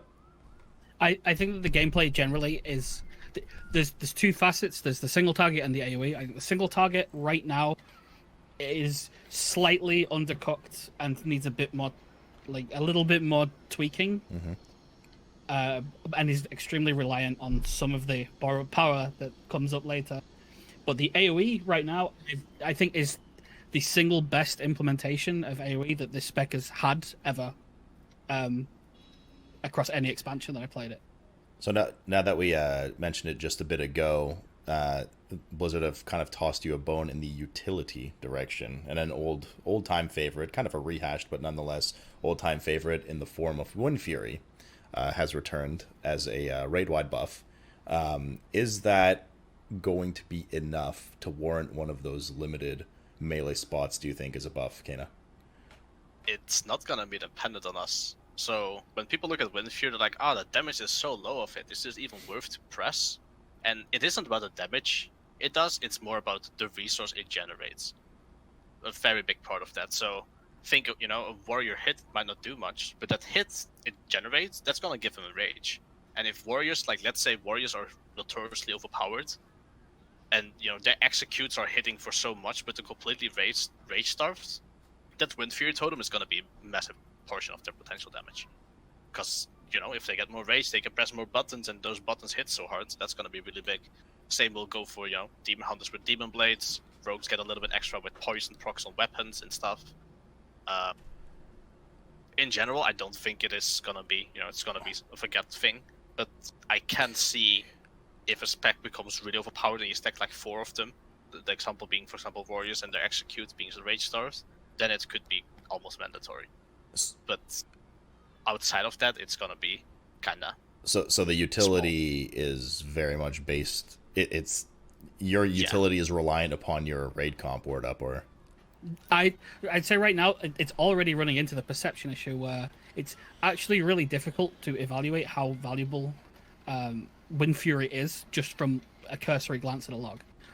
I'd say right now the absolute bare minimum it's doing is about 1.5% extra just from the autos that your raid comp is going to do, assuming like a relatively balanced raid comp. Mm-hmm. Which isn't that far off what Warriors are bringing, right? They're bringing 2% AP over a scroll, which is 3. Mm-hmm. But the overheads of resource, like Cayna said, or procs, or anything like that that's attached to those, they're actually a lot harder to gain a number on. Mm-hmm. So I think that it's got more potential to be really strong, but it's also got potential where if your comp doesn't make use of it, it's kind of useless. So it's a complicated. I think it's the most complicated raid buff to guess. Right. Okay. Does it work for hunter autos? No. No. Just melee autos.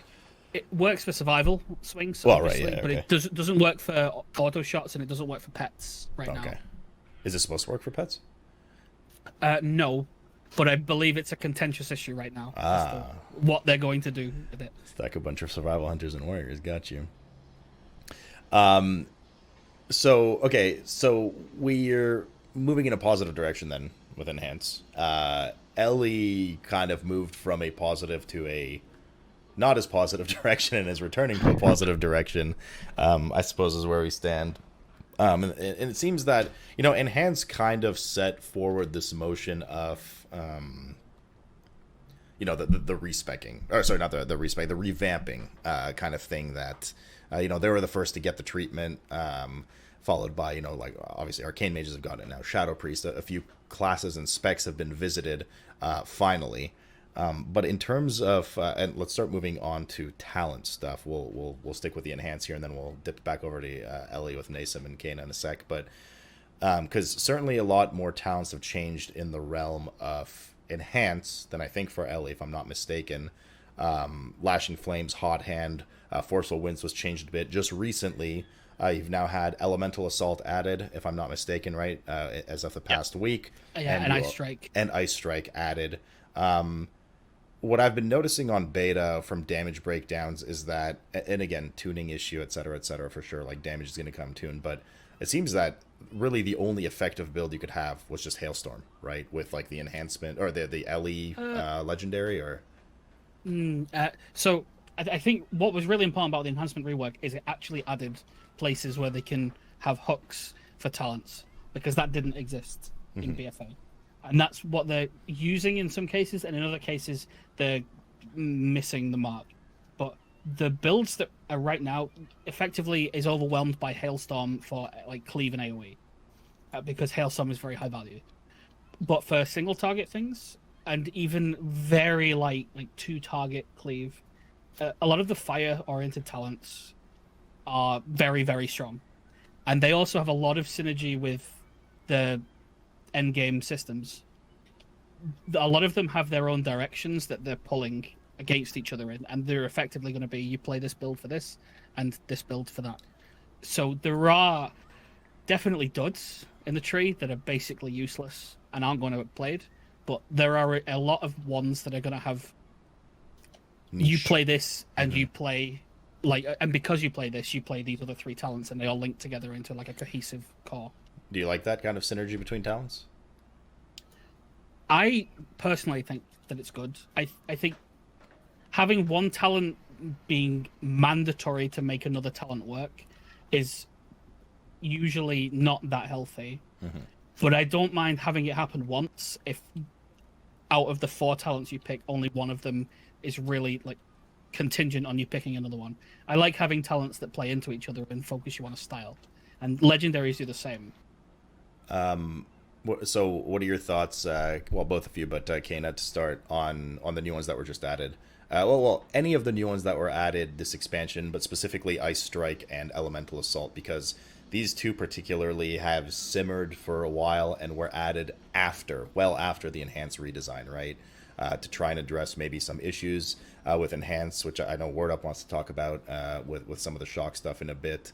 And to extend the bigger question, because I think inevitably you're going to get into it in a moment, the core redesign of Enhancement has one issue, and you mentioned it, Wordup, right before we started the show earlier, downtime, right? There's downtime on the spec, and it's certainly noticeable, even from a player like myself that's not nearly to the level you guys play Enhance. When you play it, there's downtime. Does that downtime get satisfied by these talents at all? Is that fixed, or is that like Blizzard's got to do something else here? So starting off, there's one thing that I have 2 points to add to this. So first off, for example, right now you kind of baseline to a degree spec into Sundering, and a lot of people will, they'll run into the pool and they'll be like, I'm gonna flame shock, and then the first thing they press is Sundering, when everything is off cooldown. So like that's like one of the first things you kind of start realizing when you play Enhancement is things like Sundering, unless you really need him 45 seconds later into that fight, you can probably delay it by 4 or 5 seconds, and you already feel one downtime gap there, kinda. The other thing is, Healing Stream Totem is actually quite good candidate for that as well. Enhancement actually can utilize that generally a lot more than Elemental can, and especially now they have added things like Ice Strike. This is like a kind of band-aid fixed. I mean, Wordup really will like to touch on, I would much rather have, 2 stacks on Flame Shock, and it will go into that for a little bit. But the downtime you get, especially when you get down to like legendaries, when you get to conduits more, a lot of these issues already start disappearing, especially with secondary stats. And the complete full loss band-aid fix, which isn't really a fix, it's more of a statement, is people miss so many globals by focusing on actual mechanics that the fact is, yeah, the spec has sometimes 1 or 2 seconds downtime. That's the perfect time to look at your timer, to think 5 seconds ahead so you can play the spec more optimal, to, go, oh, there's a circle there for some downtime anyway, I can go soak and, be safe. The realistic thing is, a lot of people, when they, deal with mechanics, they will just sit there and spam 1, even though 1 is on cooldown. And they'll lose globals anyway. Right? So I don't think downtime is... I think when it comes to downtime, downtime is something that you create a lot of the time. Mm-hmm. Like, there is definitely... My experience was, when I did a lot of the testing, originally for like the data points, is it's usually like 1.5 to 1.6 seconds between each global, like dead gear, and that's really not that far off. Like, you're gonna get a few dead globals here or there, and it's mostly about whether or not you have the button to fill that ready, which could be the Maelstrom stacks, could be Sundering, could be Ice Strike, could be Shocks, all of those things. It's about finding ways to mitigate it, and the legendaries do a really, really good job of that. The talents, not so much, because the talents are, generally speaking, Sans, Sundering, and now Ice Strike, enhancements to things that you're pressing anyway. It's just a lot of the good ones are just buffs, but there's no rotational alterations. Whereas the legendaries are adding more presses to fill the space, and in a lot of cases, as maybe obtuse as it is, I feel like with some of the talents that are so throwaway, those legendary effects more belong as talents to cap off the build that you would play, really, because right now what's going to happen is you're going to feel quite empty until you get legendaries. And that's maybe where my comment came from, because I didn't play with enhanced legendaries, but Cayna saying 1-2 globals downtime, or 1-2 seconds downtime once in a while, and I was getting like 4 to 6 seconds just sitting there staring at my buttons. Misplay for sure. I'm sure I'm misplayed here and there, but I mean, there were times when legit I thought at least I did a proper rotation. It's not rocket science, and I was just sitting there staring at my bars during Bloodlust, but it seems it's come a long way since then in terms of tuning and legendaries as well. What on the talent tree here is crap and needs to go? Realistically crap. I mean, like, once we're not talking like a heavy get rid of all 21 talents. Do you want to be? Let's not be. I mean, you could. Hey, listen, you could be as brutal as you want to be, right? I understand there's some talents that you take once in a blue moon. They have their niche effect, and it's a very rare niche effect. But I mean, in my opinion, every spec has at least 1 or 2 dead talents that you haven't touched in years, right? So right now, the situation with the talents are that Lashing Flames is A-okay. That's a good talent, good single target talent. Forceful Winds is all right. Wind Fury has took a few big hits over the course of the beta, so it's Elemental Blast doesn't fulfill a niche right now in that row. There's no reason to ever pick it, because it's always going to clash in AoE with Chain Lightning, which is much more important. And in single target, it's easy to mess up, whereas Lashing Flames is not. When you go to the next row, Storm Fury is undertuned strongly because they nerfed Wind Fury generation. Hot Hand is really good, has synergy with AoE and legendaries. Ice Strike is not finished yet. I think it needs help to be good. What do we need? It can work. I think the biggest thing that Ice Strike needs is that there needs to be 2 charges on shocks, because a reset on something that has a 5-second cooldown isn't very impactful. And it's very much a case of sometimes you end up holding it because you think you need the reset, but you don't, because the shock was already nearly done. That's really like a reset needs to be generally fairly tangible, and I think 2 charges fixes that really quickly. The utility rows have their own problems, like static charge is terrible. Earth Shield is. And Earth Shield clashes with Lightning Shield now for some reason, which it never used to. And Spirit Wolf is fine. Spirit Wolf, I gave a lot of shit to during BFA, and it turned out it was actually really good. So I think be okay with that. I think Spirit Wolf is good, but from a melee point of view, it's defensive stance, but worse. It's a defensive stance that's slower, problems. And instead of 10% damage reduction, it's 100% damage reduction because you can't press anything goes Wolf. So, I personally, if anything would happen to Spirit Wolf, it starts at 2 stacks when you enter it, so you have an instant 10%. I think that would be good. But then it would be even more OP compared to the row. Yeah, that's true. But it is a slow build-up, and sometimes it can be useless. Elemental Assault, I think, is... I'm going to say good, potentially great, but we can't test with the legendaries right now because it's not dropped for anyone yet. But there's a specific legendary that has incredible synergy with it that I'd love to have data on. Hailstorm, great capstone level, like build-defining talent, and was fantastic implementation.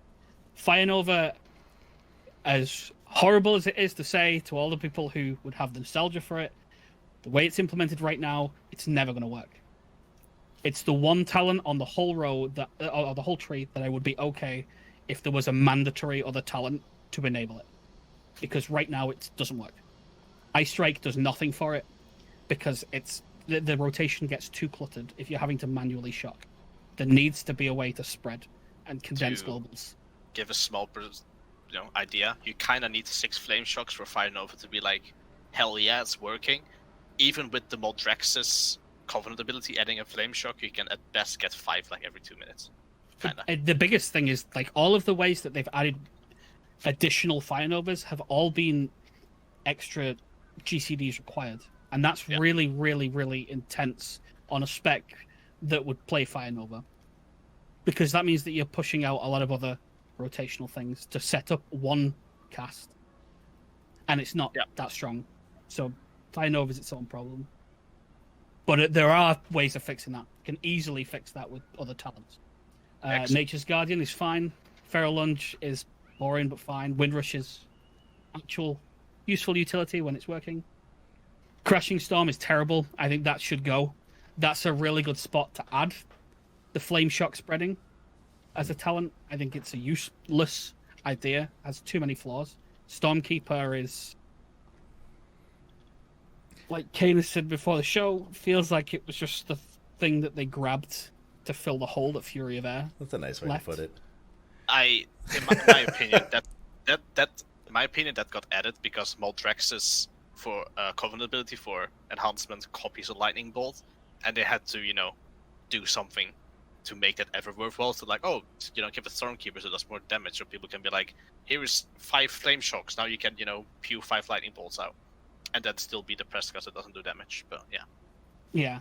Sundering is great as always. Sundering has gone from being awful at Legion launch to just better and better and better. Sundering's still great. And then the bottom row is a hot mess in every facet. All 3 of them are a mess. You can be as brutal as There's you want. nearly nothing that I can say positive about it. Oof. It worked in BFA, but not now. Numerical issue, or we just need a complete redesign? Mechanical issue. Just complete redesign everything. Well, I always found when the mechanics of elemental spirits is explained to someone who's never looked at it, they're really surprised just how awful it is, because it's roll the bones, but on a cooldown, on your major cooldown. I actually You're don't know how it works. gambling. How does it? So there's 3 different wolves that can spawn. There's 3 elements, Okay. and you get 2. So there's sort of the 6 combinations of wolves, Oh. and they all have multiplicative scaling with each other. So if you get 2 fire or 2 lightning, they make each other better, and they're all multipliers on specific buttons in the rotation. So say you play a fire build and you get 2 fire wolves, it's really, really strong. So you play a fire build and you get 2 ice wolves, doesn't really do anything. You dead weight the cooldown out like completely at random, and it's out of your hands. Okay. It's a full-on roll the bones cooldown, and that's like, we said it right when they put it in the first time. Like, this is insane. And it's still there. That's like saying wings on a paladin, when you press it, can give you anywhere between 0 and 20% damage increase. Yep. Yeah, Yes, that's literally the change. Well, it's actually been higher in the past. It's been like, if you get the right ones, it's like you're doing double damage for 15 seconds. You get the wrong ones, You're doing like plus 10%. It worked a bit better in Legion as well, not Legion, BFA, because Lava Lash was on a resource. So let's say you got 2 Fire Wolves, you could, to a degree, actively try and spend a bit more Lava Lashes during that point. Not realistically, but, the idea was there. Now Lava Lash is on a cooldown. So you spawn 2 Fire Wolves. There's no readjustment, yeah. Yeah, it's like, oh, cool, I spawned 2 Fire Wolves, I want a Lava Lash. You press it once, and you see it 10 seconds later. You press it one more time, and the cooldown's gone. Like, the purpose is kind of gone as well. Yeah. That one can also be fixed by just normalizing. Yeah. Just like give you 3 wolves and 1 of each element, whatever. Take your pick. There's loads of different suggestions for that one. And then they can work on it, for sure. Earthen Spike's problem is that it doesn't fit in the rotation a lot of the time, and you can't really capitalize on it very well. It doesn't synergize well with the rotation's goals, and it clutters. And Ascendance was good when the only thing that mattered was Storm Strikes. Not so good when Storm Strike is no longer the focus. You don't think Ascendance plus Elemental Assault helps? Or, sorry, you don't think Elemental Assault helps in any way for it? I think it has helped, and I think that when they fixed the bugs with the legendary attached to Storm Strike that were there regarding Ascendance, it could see some improvements. But it's a case of it's no longer that impactful, even if you have a build oriented that direction, because there are still other goals that you have in the rotation to do. To give an easier example, you can spawn 2 Storm Wolves, right? And you increase your Storm Strike damage by, how much is it? 40% or something? Is it more? I believe it's 35% per wolf still. Oh yeah, so you get a lot of percentage extra on the Storm Strike from Elemental Spirits as well. So it kind of feels, the same way how you look at, Elemental Assault working for Ascendance. If you high roll the Wolves, catching. So it looks like there needs to be some consistency to Elemental Spirits, like spawning 1 of each wolf. Oh yes, or something. I think that's been needed since they even conceptualized it. So as much talent work as they've done, they've certainly still got their work cut out for them. It's kind of upsetting to hear that T7 talents are so, like, you have an entire row that's busted, like, badly. Like, you don't even have one that's like, oh yeah, this is just the cookie cutter go to. They're all kind of a lot of that row is effectively you take your pick. Like, none of them are going to change much, so just like flip a coin. In a lot of cases. Wait for Sims, pick one for the rest of the expansion. And yeah, they just need to be looked at, I think, fundamentally. I think Earthen Spike should go, and Elemental Blast should move there, and they should up-tune Elemental Blast to be a similar kind of big punchy moment. All right. In the world of Elemental, poor Naesam's been quiet in the corner over there. But I don't think we've had as many talent changes or additions. Well, additions and changes, let's say, to Elemental. Recently, of course, you guys did get... so Totem Mastery, they hated, right? And is gone now, I think. It's gone so it's gone. So Elemental Blast recently, as in the past week, moved to level 25 instead of Totem Mastery. Aftershock now only works from Earthshock cast and no longer has any interaction with Earthquake because of the Fulmination stack changes we mentioned earlier. And Echoing Shock now only duplicates targeted damage or healing spells. So the new talent now is Static Discharge, active ability, 30-second cooldown. You need to have Lightning Shield active, and using it will cause quick zaps of nature damage to strike enemies over 3 seconds, prioritizing any target that is afflicted with your Flame Shock debuff. Prior to this, though, I think there was a couple new ones. Like, is Echoing Shock new? I can't remember. It's new in like Shadowlands, but yeah. Oh, okay. That's been there. So why don't you kind of lead us here a bit, Naesam, and talk about, well, also just kind of the meta thing here. You haven't really received that many talent changes and swaps. Do you think that's because it's not needed or just hasn't gotten the attention yet that we need for Ellie? My biggest issue with the talents is that they kind of, I think I mentioned this earlier, they're kind of alluding that they wanted Flame Shock and Love Burst to be like, the primary rotation is like things based around Flame Shock and Lava Burst, but when you look at the talent tree, there's only like 3 talents that have anything to do with Lava Burst. Most of the talents that interact with our abilities are interacting with Lightning Bolt or Fulmination, or spending Fulmination. Mm-hmm. So it kind of feels like they're going, this is like another example of them kind of going different directions at the same time, and making it feel like, what am I supposed to really be doing?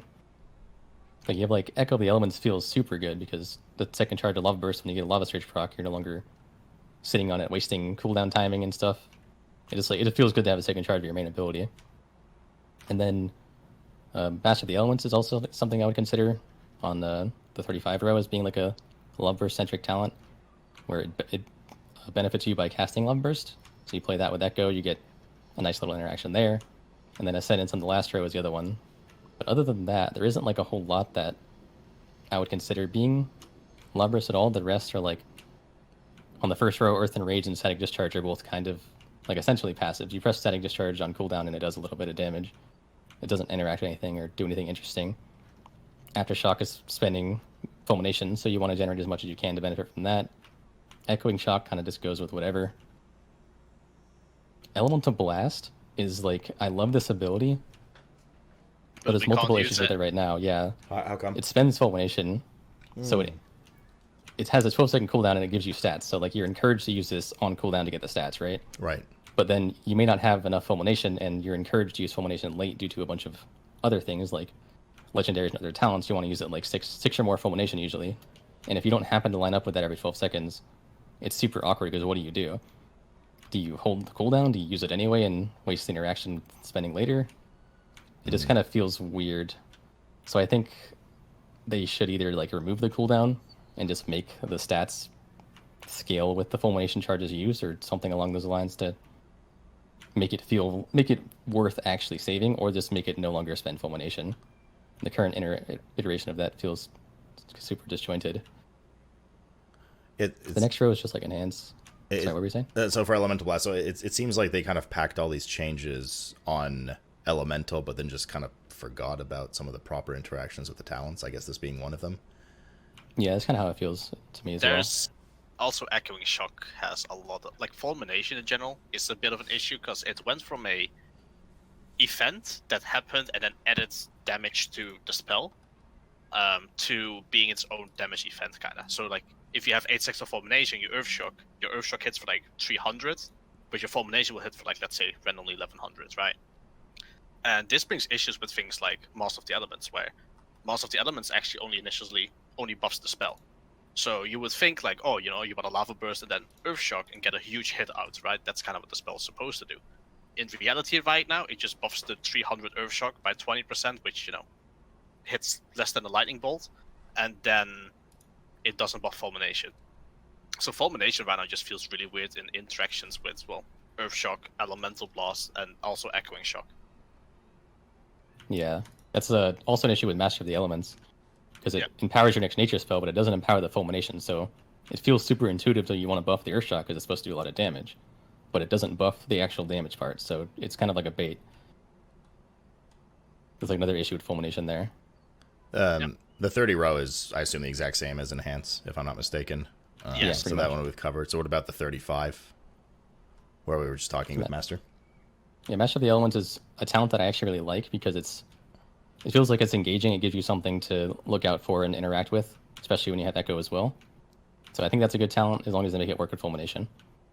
And Storm Melee is the thing that like really pushes you into Lightning Bolt again, like just another one of those talents.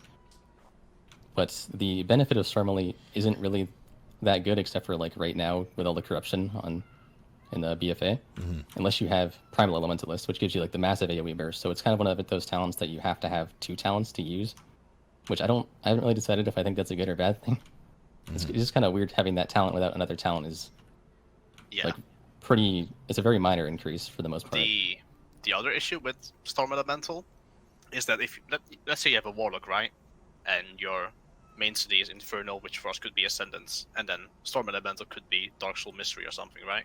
You want to line them up. Preferably you would, use the same cooldowns in the same window, get a 2-minute unused trinket and start, pumping DPS, stack everything up. Elemental is completely different in this, where if you have Storm Elemental and you have Ascendance, you just, you don't put them together. You never want to pop them together at the same time. They do complete opposite things and they can never be popped together, and it just brings really big issues in terms of, if you ever take Storm Elemental, you can never really take Ascendance, which feels really sad on a talent tree. The opener is super awkward when you have all these buttons. Like, even if you had like Ice Fury too, it's like all these buttons that don't work together at all. Like, Ascendance, you want to spam Lava Burst. Storm Melee, you want to spam Lightning Bolt, and Ice Fury adds like 5 more globals to use too. So there's a whole bunch of different talents that if they end up being the best talents, will feel really, really awkward to use together. There's like they don't work together in a way. To give another perspective of what is bad about it, once you get the conduits that extend your elemental cooldowns, if you play Storm Elemental and Ascendance, like later on in the expansion, you're literally basically forced to stand still for 1 minute of a fight. Like if you think that being a Destro Warlock and having to move a lot during your Infernal is bad, imagine double the duration. It feels really bad to think of late game Elemental as standing still for a full minute to get your maximum damage, because it's never gonna happen. Well, I can Spirit Walkers for 15 seconds. There you go. Yeah, you can can macro together with Ascendance and then cry doing your Storm Elemental. That's great. Please don't macro that. Liquid Magma, I assume, still a joke. I don't actually know, but I've always loved that spell. I don't know. Mechanically, it's fine. Mechanically, it's fine, but like I would love it to be a Cataclysm. To me, it's literally Cataclysm, but instead of dealing all the damage front out and applying cool dots which interacts with your spec, it's like sits there for 15 seconds and your tank walks away from it because he thinks it's the boss mechanic. What if I miss it for enhancement? So what if it applied? To give it to us. What if it applied AOE Flame Shock? It would help, but I think that would be more of a help for enhancement than it would be for elemental. But it would help. There are some situations where that would be really good, and then some where it would be like mostly useless. Because it would benefit your Lava Burst, but on AoE you're not really casting Lava Burst. So unless you're funneling, it'd just be kind of a weird proc. If you take this off, it would help, but you wouldn't use it to DPS Psychers. You would help it to get 5 Flame Shocks up on the tentacles. So it could help it. In theory, I'd prefer just either keep it and tune it up, or kind of do something with it, where it might maybe turns into like something that's a bit cooler, that's a bit more interactive, like it does a bit of front load damage, like after 3 seconds of placing a totem there, constantly pulls a bit, there's like a big kaboom, it's like a Fire Nova totem kinda. That could be cool. But just dealing all this damage over 15 seconds is a bit dense. Like too long, yeah. T40, the only change is Ancestral, right? Instead of whatever the wolf jump was, I think. Ancestral is actually really good. Yeah? It is, if it was off the global, so the thing with Ancestral is that if you have something like Vampiric Embrace for Shadow Priest, which is kind of a similar idea, Shadow Priest actually kind of stores the damage every second and then kind of sends out like a big thing and it overheals. Ancestral Guidance, actually every single damage that you deal will have its own healing effect. So Ancestral Guidance, basically in that case, if you deal a lot of damage, never really generates much overhealing. So the healing it does is actually really, really good. It is just, it's on the global, and we don't really, like you said, we don't have that moment of, this is where we pop all our damage, because our CDs are desynced, so it feels very bad to use it. Preferably, you would, take, like, something really, 2-minute unused trinket, have a big 2-minute, hey CD, pop Ascendance, pop all of that, have an Ancestral Guidance off cooldown, and then you actually do really good moderate healing.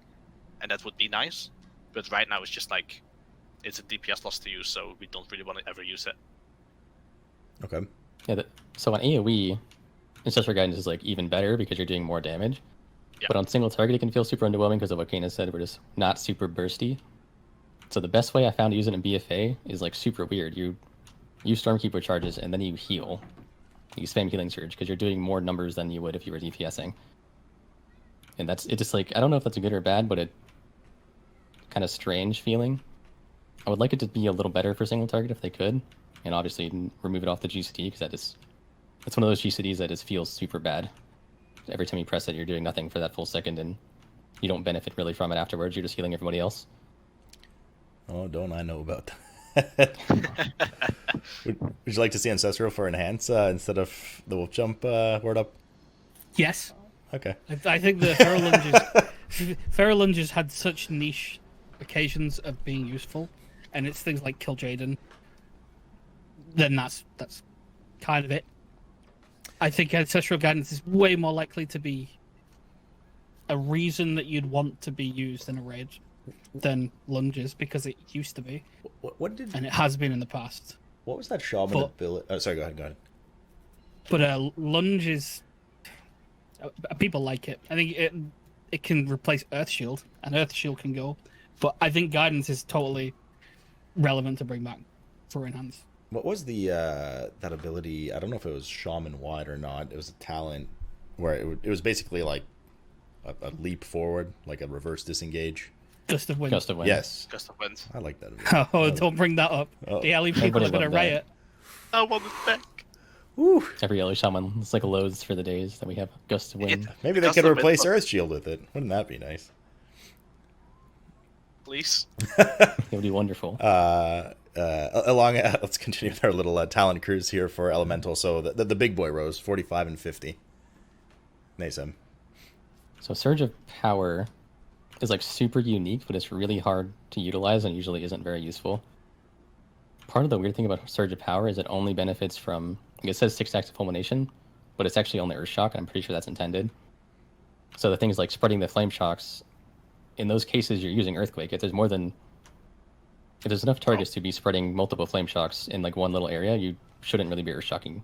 So that's like only for funneling.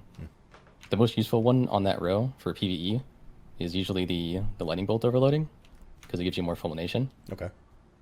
So it's like kind of a niche talent, unless you're using it for reducing the cooldown of your elemental to like get a very specific timing or something. And then Primal Elementalist is super useful overall. Sorry, what were you saying, Cayna? No, I was gonna say, like, the one-time Surge of Power worked really well was Orgozoa and Unat, where it actually had a purpose, and you would use like 2 parts or 3 parts even of the talent, and it was really skillful and was really fun. Like, it's super niche, but when it gets used, it actually does feel good. Yeah, definitely. There's some situations where Surge of Power is really good. But then things like Primal, it almost feels like this should be baseline, because it allows you to control your pet, and that's a really nice benefit of not having like Earth Ellie just running around wildly hitting whatever you're hitting. You can like put him in specific spots. You can use this defensive for him. It also gives you a defensive. Yeah. And then your Fire Relay and Storm Relay get other benefits like the Eye of the Storm that I was talking about earlier that makes Storm Relay really good at AoE burst. The Fire Relay benefit of it's like kind of mediocre, but an extra button to press, I guess. But mostly like Earth Ellie and being able to move your pets freely is something that I feel like should be baseline. But if I had to choose, I would pick Echo baseline over that. And then you got Ice Fury, which used to feel... I really liked Ice Fury in BFA and Legion, but now that it no longer interacts with our Fulmination or like Maelstrom or whatever, it feels really weird, because it just feels like you're hitting like this random side rotation. And it's like super disjointed with the spec, so I'm hoping they do something else with Ice Fury at this point, because I don't really want to use it now. It doesn't feel very fun. Just like a really quick example, Ice Fury cost itself would, like, let's say, generate 2 Fulmination.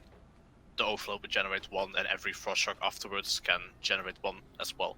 Like, that's kind of what you used to use it for. Use it for movement, and it just generated a lot of Maelstrom. And right now it doesn't do that anymore, so you just have it for the damage, but it just, towards Primal, it just doesn't feel worth.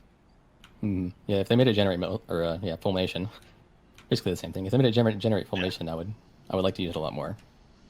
And be interacting with this deck. And Unlimited Power is something we just like haven't really used. We used it a little bit at the end of BFA, kinda, but it's still like if you're not planted the entire time just casting, it loses its benefit a lot because you're just going to lose the stacks. And it seems like it'd be really good for AoE, but Chain Lightning has hidden modifier on it where it overloads only at 33% of your mastery instead of 100% like everything else. Why? So each individual Chain Lightning bounce has a significantly reduced. Okay. Yeah, I don't know if it'd be OP anymore. I mean, but the generation would have been there's like really high. Yeah, so you kind of need like for AoE to work, you kind of an unlimited power. You would literally just like stack crit and mastery, and then during the pack you just gain like 40% fucking haste out of the blue from a talent. Like, if that talent worked without a mod, like there was no modifier, it would be incredibly strong on AoE, like really really potent. Yeah, we had that modifier before we had that talent though. Yeah, that's. So I'm not really sure why we have the modifier. I wish it wasn't quite as big. Well, I mean, now at least the modifier kind of makes sense because the talent is there, but. Yeah, but it makes mastery like completely useless on AoE. Yeah. Oh, not completely, but almost useless on AoE. It's like really really bad. The worst part of this, it's not told anywhere. It doesn't say on any tooltip like mastery has this thing. So when you're new to Shaman, and you can see it from the feedback forums really easily, where half the suggestions are like, "Yay, mastery on AoE feels great," without them actually knowing that. It's only 33% effective, which I feel like should probably be put somewhere in the spell. It's like this has a 23% chance to overload. Mm-hmm. Kind of a trap. People think mastery is Yeah. really good at AoE, but it's not. Nope. Yeah, that's another like a niche talent that you probably won't see much use, and it's kind of boring too because it doesn't really interact with you at all. It just gives you a little bit of haste. And Stormkeeper is like everybody's favorite talent, I'm pretty sure, for that row. Some people like Ascendance, but Stormkeeper, it's like a row with mostly single target, and then Stormkeeper is good at everything. It's also really fun, for me at least. Big single target damage, bunch of overloads for more fulmination. You can also do big AoE damage and like cap your fulmination almost. You get like 6, I think, if you have 5 targets. Yeah. So like the original Chain Lightning, and then the overload comes in, which will generate you 5. Mm-hmm. So that's like a really, really fun and really, really good talent that's very versatile. Yeah. And you go to Ascendance, and it's like, if you're not standing still on single target the whole time, this talent feels kind of useless. AoE, it's like really bad. Yeah, it's kind of now Band-Aid fixed with the addition of Spirit Walker's Grace, but on the same term, Right. Spirit Walker's Grace is a baseline thing, and it feels kind of bad to use to kind of feel like you're forced to save a 2-minute baseline CD just so you can use a 3-minute talent CD. So, Right. yeah. So Kinda yeah, needs... go ahead. You go. I think that I would love to see something reshuffled because it feels like having one talent that's super versatile and really good in like all situations on a row with a talent that's really only useful in like single target raids feels like you're always going to pick the other one, right? So I would like to see that one moved somewhere or just made baseline. So I think no one would complain if we made Stormkeeper baseline. It's a really enjoyable ability to use. There is a sheet I can link. There's a decently well-known shaman out there. His name is Sheffy, and he made a sheet lately which gave some elemental suggestions. Okay. I don't agree with every single point on there, but there is some cool things, which is like, basically Storm Elemental, Ascendance, and Ice Fury, they all share the 50 line, which is, in theory, a good thing because these are CDs that generally disjoint each other, so now they're on the same line, so you can kind of choose one.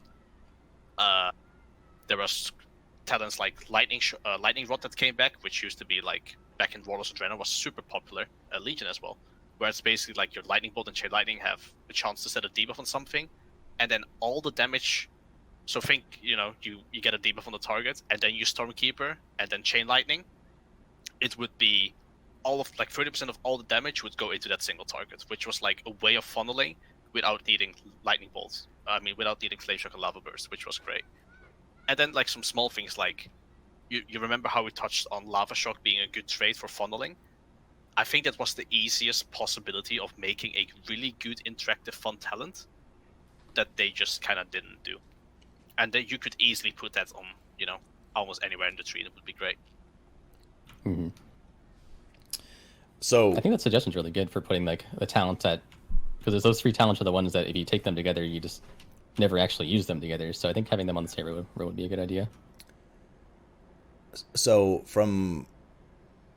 a lot of dead talents. Again, Yes. definitely some Right. dead talents, and definitely some need of attention. I don't think it's the end of the world. I mean, realistically, I don't think we'll ever be in a position where all 21 talents in a spec are going to be equally competitive and see playtime. I think it's, to a certain extent, okay to have a, like a niche talent, like you mentioned, unlimited power, with obviously the appropriate numbers, tuning, etc. See the light of day just once in a while. Or, Cayna, as you mentioned, Surge of Power for Unot, like, it's just going to happen once in a while that you I think those take are it down. good. I think the main issue I really feel like Elemental needs reworks is because, sometimes, there's like, some talent isn't viable. It gets worse when there is viable talents, but when you pick one of them, the other one becomes unviable. And I think that feels really, it's not like, they don't work together. That could be fine, or they're not viable. It's actively, you take this, you cannot play this. And I think that feels really bad. So kind of putting the two specs back together into more of a Shaman DPS class discussion now that we've kind of veered off in each direction. Two hot topics. We don't have to spend very long here. It's more just how they affect or don't affect the class. GCD and AoE cap. Something that obviously discussed quite frequently in the community right now. I know not as bad now, obviously, because they got rid of Searing Totem, Wordup, as an example, well, for both of them. But, frustration, do you guys have any frustrations innately with the specs? Any GCD frustrations to the level, I don't think to the level at least of Unholy DK, but is it frustrating to, re-put down your Windfury Totem all the time, etc.? Or are you guys pretty free of the GCD issue compared to some others? Enhancements not, but enhancements always had its main cooldown with wolves on the GCD, so it never really changed when they added that in for people. They did put it on Ascendance, which wasn't very nice because the whole gain of going into Ascendance is a reset on a button, and if half of that reset is eaten by the global, it's kind of bad. But otherwise, the GCD thing, not too bad outside of like utility things. Yeah. I do think that Windfury redropping, even with 30 yards, it's going to get old. And there's an easy way to fix it. There's an old button that we had way back in the day as a talent that was an off GCD. Drag all of your totems to your cursor. Really easy. And that is also on one of the Covenant abilities. It'd be super easy to just give us that, and then that problem goes away. We don't have to care about it anymore. What about the AoE cap? Because I don't think Crash is AoE capped, right? If I'm not mistaken. Probably. So, enhancements AoE there's 6 on Hailstorm, and Hailstorm's like a capstone AoE part. Sundering's not capped. Half of Crash Lightning gets square rooted, and the other half doesn't. Don't ask me why, but they have different rules. And then you have a 3 target cap on Chain Lightning. Fire Nova's its own, like, multiplying based on flame shots. So we don't have it that bad. We just have different things for different situations that wildly vary. Okay. I mean, I guess you don't have it. Yeah, no, that's fair. I mean, you don't have it, rogue, outlaw rogue style where you capped at 5 and that's it kind of thing. No, we have things that we can do that's uncapped. And I don't feel like it's that bad for us. I know that it is bad for some other classes right now because of how far they've pulled it back. But I don't think that we're in the bracket of people who have much of a complaint with it. Okay. What about Ellie, Naesam? For the target cap, Ellie hasn't been affected, like, at all. I don't think a single thing has been changed. Do you think of anything, Cayna? Chain Lightning was always 5. Earthquake is still uncapped, so our main AoE is not affected at all.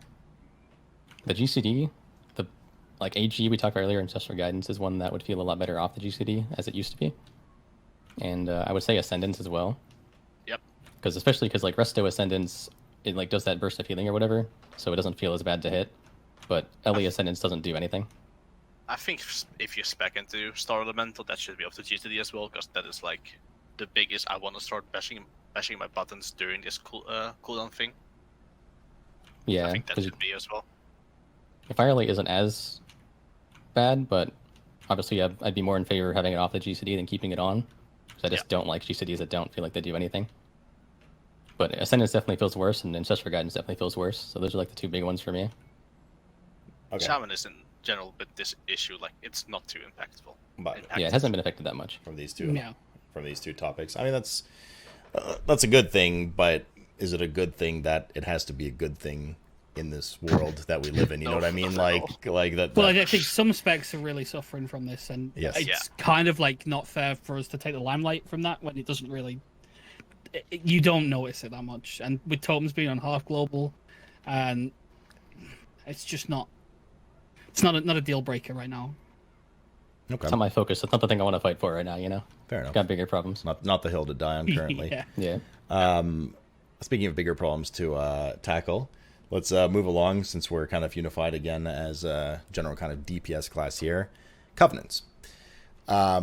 We'll talk a bit about soulbinds and conduits in a bit, so we'll dive into the nitty gritty. But just baseline covenant abilities, and like I've said in other shows, I don't want to be that guy that's like, "Hey guys, what's the best for Ellie and Enhance?" Because we don't know, right? But mechanically, outside of a redesign, we do know, but like, mechanically outside of a redesign, we do know, right? Numerically, who knows what's going to happen? And I'm curious to see, especially because this is the first show we've had a combination of 2 DPS in different roles, might I add, if this aligns. Wordup, you seemed a bit passionate about this. So where are we going for Covenant abilities here? Right now, the only one that really honestly works for enhancement is Kyrian. There are innate problems with the other 3 to varying degrees, varying from this is borderline unusable to this is maybe okay if we tune it and fix a few things. But Kyrian is just good always in every way. There's no downside to it. I gotta ask, for somebody who tested all the different Covenant spec combos, throughout Alpha, I was very frustrated on Enhance, kind of Enhance being a bit more spammy and fast, to all of a sudden just have to cast something. And I don't think a lot of them were affected by Maelstrom stacks either. Has that been changed? They are now. They are now. Yeah. Okay. Thank God. They fixed that. Yeah. That was a really big problem with specifically Primordial Wave. Oh yeah. Chain Harvest has way more like bugs and problems to get it to the point where it's usable. But and then Night Fae is a channel, and it's a spec that's very global heavy. Standing still and stopping for 3 seconds to channel something is a real just bump in the road. It feels very strange. It's scary. Just imagine being a demon hunter. IBM is 3-second channel, but you don't have Fell Rush. You'd be like, the end of the reality is like Night Fae could possibly compete from a DPS point of view. The only thing is Night Fae can have downsides, whereas Vesper just doesn't have any. So Vesper is just the safest pick that you can take. What makes Vesper so good? Vesper's just the most versatile. It's got a really good conduit attached to it to show up one of its weak sides. It's just good AoE. It's reasonable single target, and it provides relevant off healing. And more importantly, it's under your control. Yeah. So Night Fae, you can choose to get your healing off earlier, but you have to use a global for it. Fent here is literally your cost ability, but as a DPS, you're never going to be like, oh my god, my group is dying here, I'm going to hit 1 DPS target and then heal the rest. No, but realistically, you got to wait for the 3 targets of the fight and then heal the 2. So it's just less flexible. Vesper, from the moment you cast it, the totem stays for 30 seconds, and it doesn't disappear until you've done either the 30 seconds or you've done 3 damage and 3 healing effects.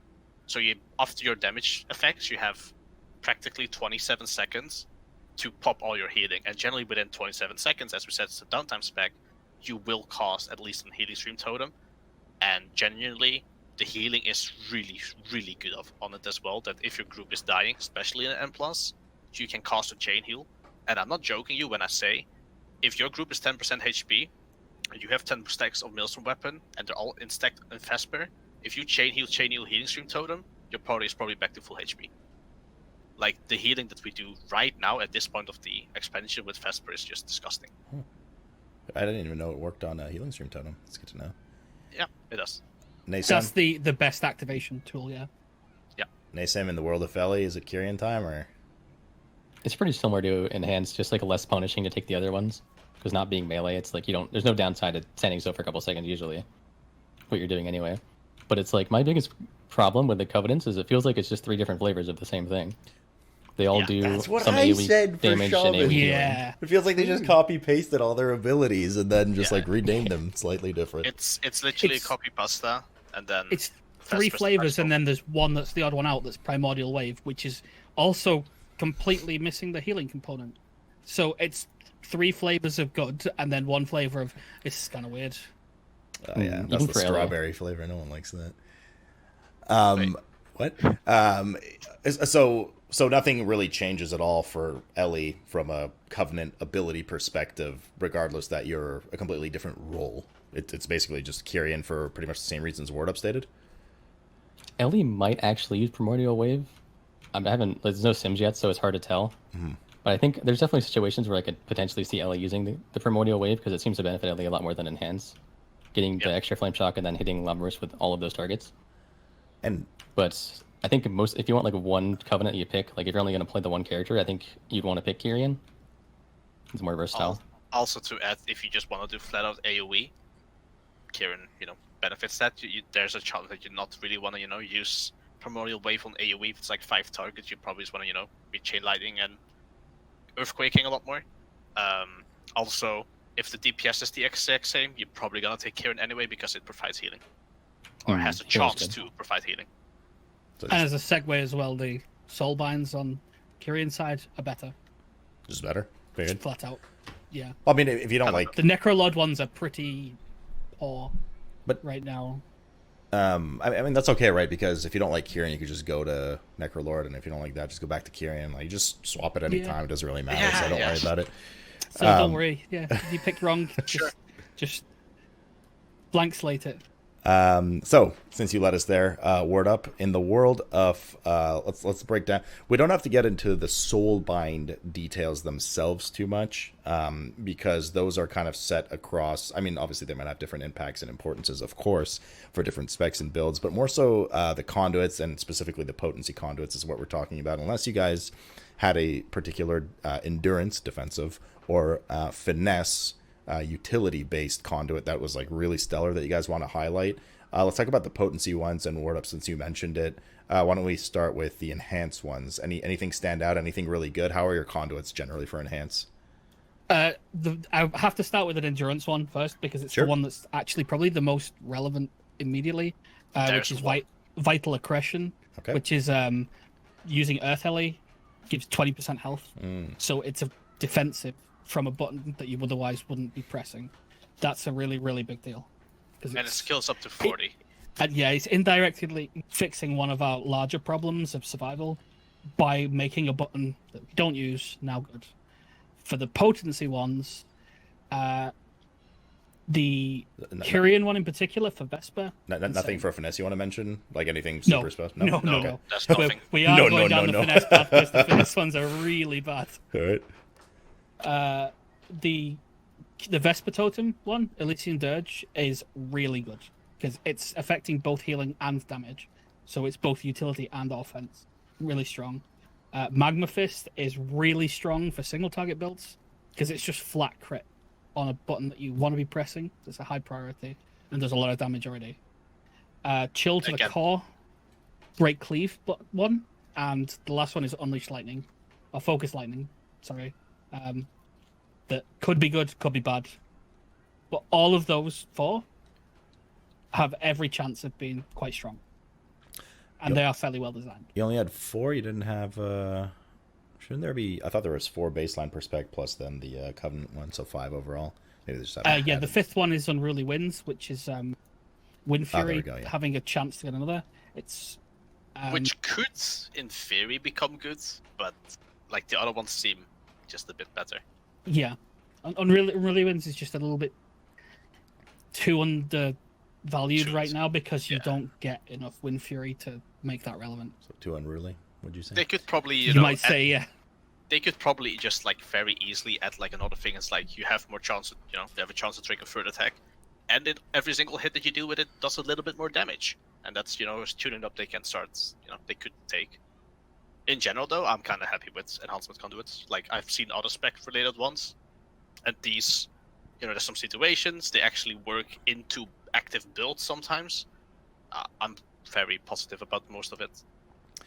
I think we're going well there. I do like what I see as well, like Chill to the Core and Focus Lightning. And I've noticed this with some of the other specs in the talks we've had and amongst the tanks, obviously, my domain. But things that actually, nothing groundbreaking, but that actually affect your play a bit. You know, like have a little bit of active input or use your brain to want to know when you use that proc, if you use that proc, if it comes up, etc., which is nice, as opposed to, you know, the overwhelming of 95% of Azerite traits that we saw in BFA that were just like, here's 10% damage, here's 20% damage. So you touched on, you know, having downtime on single targets. Chill to the Core can already fix that pretty decently, but it also has that chance per target it hits with a Frost Shock. And just the way how Enhancement works on Cleave, you'll very, you know, get rid of a fair bunch of downtime as well. But like once you go on like 2 targets and you take Chill to the Core, your downtime is almost completely gone. Like you will almost start overcapping resource. It is really impactful to the gameplay. So that's a big props to me. Like really nice one. Naesam, in the world of LA, how are your 4 looking? You guys all, obviously have the same Kyrian one for Elysian Dirge. What about the 4 elemental specific conduits? Unless there's something you want to mention from potency, not potency, excuse me, finesse or endurance.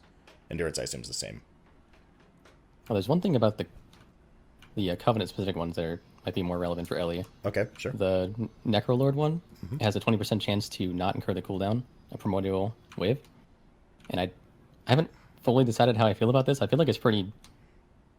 It's like the RNG on something that you specifically want to use at very specific times, like when you're multi-dotting or whatever, it seems super out of touch, I guess, because it's just something that you shouldn't have this RNG chance on. Tumbling Waves, this one?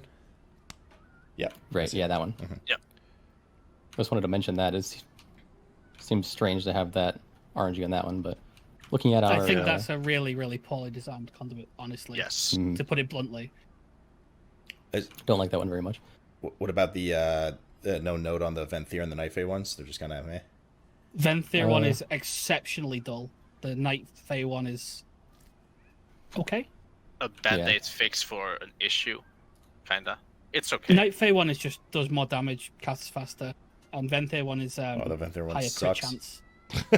Pretty They're boring. both like super dull. The more I look at like the conduits, the more I'm scared that Vesper is just gonna become more baseline choice the higher expansion goes, because Vesper obviously itself will scale with the damage, and then it gets the conduit increases up to 200% more damage. Like Vesper's gonna start hitting like a truck on single target later on, and I don't think any other conduit is gonna scale nearly as well because of that. Personally, I mean there's no math on it, but that's kind of just like the vibe I'm getting from that. And 200% damage versus 17% higher crit chance. That seems Yeah. pretty noticeable. According to my calculations. Yeah. What about so hit me with the Ellie conduits, Naesam. So the Call of Flame. I don't. Some of them. The problem is that most of them are like pushing us more towards like the lightning bolt thing again, like I was mentioning earlier. Like Call of Flame increases the duration of your storm or fire elemental, but like that doesn't really benefit fire elemental very much. But storm elemental that benefits a lot because you're getting that stacking buff that decreases the cast time of your lightning bolt. So keeping that like max stacked out for an extra 30% longer or whatever is like actually super relevant. For Fire Ellie, it's just not that relevant. Is it not helpful enough for Fire Ellie with the changes they made to Flame Shock during Fire Ellie's uptime, or is it just like not good enough? I just don't think it's that. It's definitely so much. It's significantly worse than the Storm Ellie benefit. Okay. Then Earth and Sky is another one that increases your damage of the fulmination pretty much. So it's another thing that's kind of pushing us into generating fulmination and spending fulmination rather than doing anything with Lava Burst. And high voltage makes your lightning bolt have a 30% increased chance to generate an extra stack of fulmination. So, you know, again, we're kind of pushing away from Lava Burst and more into lightning bolt. And lightning bolt is already like not that far behind Lava Burst damage. So I think like with a 60% higher chance, I'm pretty sure there's like a pretty good chance you just wouldn't use Lava Burst anymore. Like you'd play a build that just does fulmination things. So that's kind of a dangerous conduit to have in the game. Hopefully they take note of that and don't allow that to happen. So and the last one, Shake the Foundation, is kind of just boring. I want to mention this, okay. Shake the Foundations. So you know how you can see how it reads, right? Whenever you cast the Earthquake. an Earthquake, you have a chance to Chain Lightning. If you cast Stormkeeper and don't use the buffs and just cast Earthquakes, hard cast them, if you get a proc, it will overload every single Chain Lightning. It will just give you a free Stormkeeper, basically, which is really weird, probably unintentional, and I'm not sure if we're ever going to use that, but I'm just going to put it out there, that's there. It's like the only one that benefits AoE at all, so I think there's a chance to use that in dungeons, but it's pretty underwhelming. This just kind of ties into the thing of like, you know, you want to swap conduits kind of freely. The lava less one for enhancement is you're never going to use it in M+, but you want to use it on single target encounters a lot because it's really potent. And then there's things like this, which is like, oh, you know, this is all, but you're basically going to use in M+, but you don't realistically want to use it very much in raid. It'd just be nice if, you know, you could swap them around more. So, I mean, this is certainly not the first time you've voiced a concern for trying to, or potentially being pushed in a direction of Fulmination stack generation, aka Maelstrom, Walmart Maelstrom, that you mentioned. So, that being said, what do you think there's like a quick fix they could do to Lava Burst to make it more appealing? Like it generates 3 stacks of Fulmination? Is it just a damage component? Like what do we do? It like scaling with crit. There's so much founded already on Fulmination, conduits, talents, etc., that I don't really see them giving a massive redesign all of a sudden. So it's like they have to make Lava Burst work around Fulmination rather than Fulmination around Lava Burst, if you know what I mean. A really good thing that I've read today, which actually came from feedback today, one of our MVPs for Elemental, Fred, wrote this, which basically takes care of, you know, that issue that you just said, as well as Lava Burst not scaling with crit. Is you can just, you know, maybe take a little bit of the main power down, and Lava Burst will start scaling with crit to the point that if it would actually crit, it would just cost a new Lava Burst, kinda. You know, it's just like kind of a mastery overload inside crit for Lava Burst. If that makes sense. And that could also then generate Fulmination, so we can kind of keep up with this. I can link you the post. You can maybe scroll through it. We had that in WoD with Multi-Strike, didn't we? Yeah, it's literally the WoD Multi-Strike, basically. I'll link you to post that. These condos don't seem as... Sorry, just from an outside eye here. They don't seem as fun as Enhance. They don't have as many like potentials for fun little procs and things like that. I guess the only one being High Voltage. Maybe it's the only one that like might shake up your brain a bit, shake up your gameplay. The rest is just like, here's damage. Yeah, for reference, I think, if I remember correctly, they buffed Lava Burst, like, relative to other abilities by about 30% going into Shadowlands. With 3 Ignis potential traits on, we have about, like, around 100% more Lava Burst damage. Yeah. So I think a big solution they could do is just, like, buff the hell out of Lava Burst compared to everything else. So it's, like, never not worth pressing. Or, like you were saying, they could make it generate more Fulmination stacks, but we're already kind of close to, like, overcapping. And, like, if you get to 5 and it generates 3... if it overloads, you're going to overcap, but you don't want to spend at 5, so you're going to be kind of an awkward situation. Do you think that just that's like another reason I want them to increase the cap of Fulmination higher than what you spend? I was just going to say that. What if they give it like the Maelstrom treatment where you have an over cap, you know, or like a pool, and you can only spend X amount, whatever it may be? Yeah, I think that'd be a really good solution, but then again, that's just like Maelstrom again, right?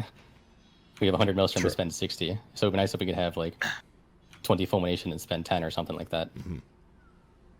All right. I think that would be a good solution for that. For sure. I think in general the devs have to kind of see the problem, because like you remember how Naesam touched earlier, right now with corruptions we have so much crit that we basically ignore Lava Burst. This issue is gonna start happening a lot more if, you know, talents keep going around Lightning Bolt, if conduits keep working around Lightning Bolt, if legendaries keep working around Lightning Bolt. If there's nothing to add to Lava Burst, this could just become an issue earlier on in an expansion, and I can tell you, I am not looking forward to a elemental spec that is just, you know, put 2 buttons, you know, just remove Flame Shock and Lava Burst off your bar. Oh, right now we also cast Earthquake on single target, so, you know, let's put Earth Shock out of a bars, kind of, right? Like, then you literally just be Lightning Bolt and Earthquake on single target. Yeah, it's an issue. Isn't your Earthquake doing, like, bonker? Isn't that your, like, main single target damage right now? Or wasn't it before or something? Yeah, so right now on single target, we just cast Earthquake, basically. Which is an issue with Earthquake dealing 1 too much damage, and an issue with Earthshock dealing too little damage. Earthquake on single target, I'm pretty sure, if I'm reading this chart correctly, Earthquake on single target does about 3 times as much damage as Earthshock. It's I pretty think- bad. Is it still on the sheet that like an 8th stack Fulmination Earthshock does less damage than a 3 stack Fulmination Earthquake on a single target? Probably, Is it- yeah. Yeah, Okay. it's an issue. All right, so Enhance, generally pretty happy with your conduits. Ellie, not so happy with her conduits. Because it doesn't in Yeah. any way seem to flourish gameplay towards Lava Burst. It in fact seems to detract even more from it and make it not the star, which I guess was their design goal all along. Let's gear up towards, since we're heading down this kind of SL borrowed power talk, obviously we can't not talk about legendaries. So this kind of applies to you guys individually, but also cumulatively, because there are, of course, class-based legendaries. But from a elemental shaman perspective, why don't we go ahead, Naesam, with you, with your 4 Ellie ones. Obviously, if you want to mention, like, if your general shaman ones are bis in any way, like I know for Windwalker, they were very focused on, for Feral, they were very focused on some of their main ones. The biggest point out is that 2 right now can be used without using them. So you could. Oh yeah, It- that you has to can- be fixed right now. Well, which Yeah. one? Sorry. By Blizzard. So the Earthquake one on Earth Elemental, you can equip, summon Earth Elemental, unequip it, it stays. The Bloodlust one, you could in theory, Bloodlust at 0.5 seconds before the pull, have a macro that it then swaps out, and you would keep the effect and edit Bloodlust duration. But you don't use the legendary. So basically, if you are good enough at gear swapping and making macros, you can use 3 legendaries as elemental or an enhancement. Like, I know that people hate when we point these bugs out because it's like the hidden ones that are a part of the cabal of secret things that we know. But this was like a huge problem in Legion when Legion had the Lust helmet too with gear swaps and just annoying people by pre-lusting as you pull the boss. So please just get rid of it, please. There was another part of during Legion that barely anyone knew about, is back in Legion, Emerald Nightmare, you could spec into, as an enhancement shaman, you would spec into Storm elemental, Alley. primal storm elemental, which generated a shitload of resource back then, swap back to enhancement, and it stayed and you had storm elemental for 50 seconds of the fight. It was ridiculous the amount of bugs that went through, so I really hope that they look at these early. Aside from those two, Naesam, for the 4 Ellie Legos, anything stand out? Anything good? Anything mandatory? I wouldn't say anything's mandatory, but I will say that the LA legendaries are a lot better about not pushing us into like fulmination. Like the one that encourages multi-dotting is definitely not something that would be like a lightning bolt type of thing, right? Unless you're trying to do like a Stormily, but during Stormily you aren't going to be wanting to multi-dot, so that seems like a good like fierily encouraged legendary. Equilibrium is nice for like kind of like a master of the elements, maybe like an Ice Fury build type of thing. The only one that I could see as being pushing us into this other kind of gameplay is the Echoes of the Great Sundering, because it says 6%, but on last time I checked on beta, it was like 258%. So it's actually like a massive earthquake. So you want to be generating as much fulmination as possible with that. So I would assume you'd be playing something like Stormkeeper, Surge of Power type of thing, just to generate as much fulmination as possible with the conduits that make your lightning bolt generate more. So that's the kind of build I could see us not using Lava Burst during. But again, I don't think that's like inherently a problem with the legendary itself. I think the legendary is pretty interesting. It's kind of a problem with like the spec design at the moment. So you're not trapped into like a cookie cutter legendary, like you just 100% of all circumstances you're going to be using this legendary kind of thing. No, I don't think so. Just from reading it, it looks like they're all serving potentially different purposes, which I think is a really good thing. Okay. Like some single target, some cleave, some multi-dot. The only thing I don't see is like there's pretty much no AoE legendary. Other than the Earthquake one on Earth Elemental, but that's not going to work in dungeons because he's going to taunt and die. Yeah, true. Well, hang on. Doesn't Echoes increase Earthquake damage? Wouldn't that be AoE? Yeah, but you'd have to be Earth-shocking in order to get that, so it's hard to say if that's really going to be worth like maximizing. True. Cayna, thoughts on Ellie plus what you wanted to mention about the generals? Yeah, so the generals, they just need to fix the bugs to it mostly. I think the big touch is I can't even pronounce it. Equilibrium. Yeah, that one is, although it might not be that great for elemental, it is actually most likely best for enhancement, and we kind of want it for enhancement more than for elemental, which is really upsetting. This could possibly be the first enhancement legendary. Well, first legendary you make as an enhancement shaman is an elemental one. So it's interesting. I mean, yeah, I am in general kind of like, they might not be that amazing, but at least it's not something to do with lightning bolt and fulmination, which thank God for that. So is that a good or a bad thing at this point? If they're already kind of pressuring you in that direction, now all of a sudden you don't have your legendary synergizing, right? It's, in my opinion, it's a good thing, because I'm scared if there was a really strong lightning bolt legendary or something, then we'd literally just run, like, you know, at tier 1, run into the issue where you just remove lava burst, flame shock from your bars, and in my opinion, that's like, you know, removing chaos bolt from your bar as a warlock, right? And just spamming incinerate and conflict. Like, I don't think that should ever be a case we should look at, so I'm kind of happy that this is a thing. Okay. Word up the world of enhance for legendaries. Well, like Cayna said, like one of the best ones is the elemental one. Although honestly, I feel like it's the third try of the same type of effect, because they've used it in each of the last 2 expansions with Equilibrium. It feels like it should be a general legendary, and they put something in that's more tailored to elemental in that spot, because that effect is cool, and it's been there for everyone in the past. The actual enhancement ones have Doom Winds, which is okay, but it's probably like the least interesting. Frost Witch is a potentially build enabling, really powerful capstone effect for single target. Lava actuators are the same, but for the fire oriented builds rather than Stormstrike one. And flame shock, like shock changes, would work great with this, by the way. Yeah, because if you had charges on that, then you can then start juggling it in 2 targets, and adds a lot of gameplay. So I think that, yeah, that's a really interesting effect.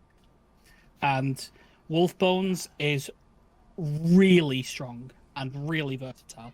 That cuts your Feral Spirit cooldown down to like 30 seconds ish, which is about a minute plus off, depending on if you're using elemental spirits.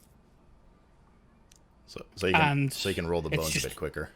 Yeah, so you can like roll in the wolves isn't as bad when you do it every 30 seconds instead of every minute and a half. But the extra Maelstrom gain as well, really, really good. It's just a really strong, versatile thing to give you a lot more free resource. Okay.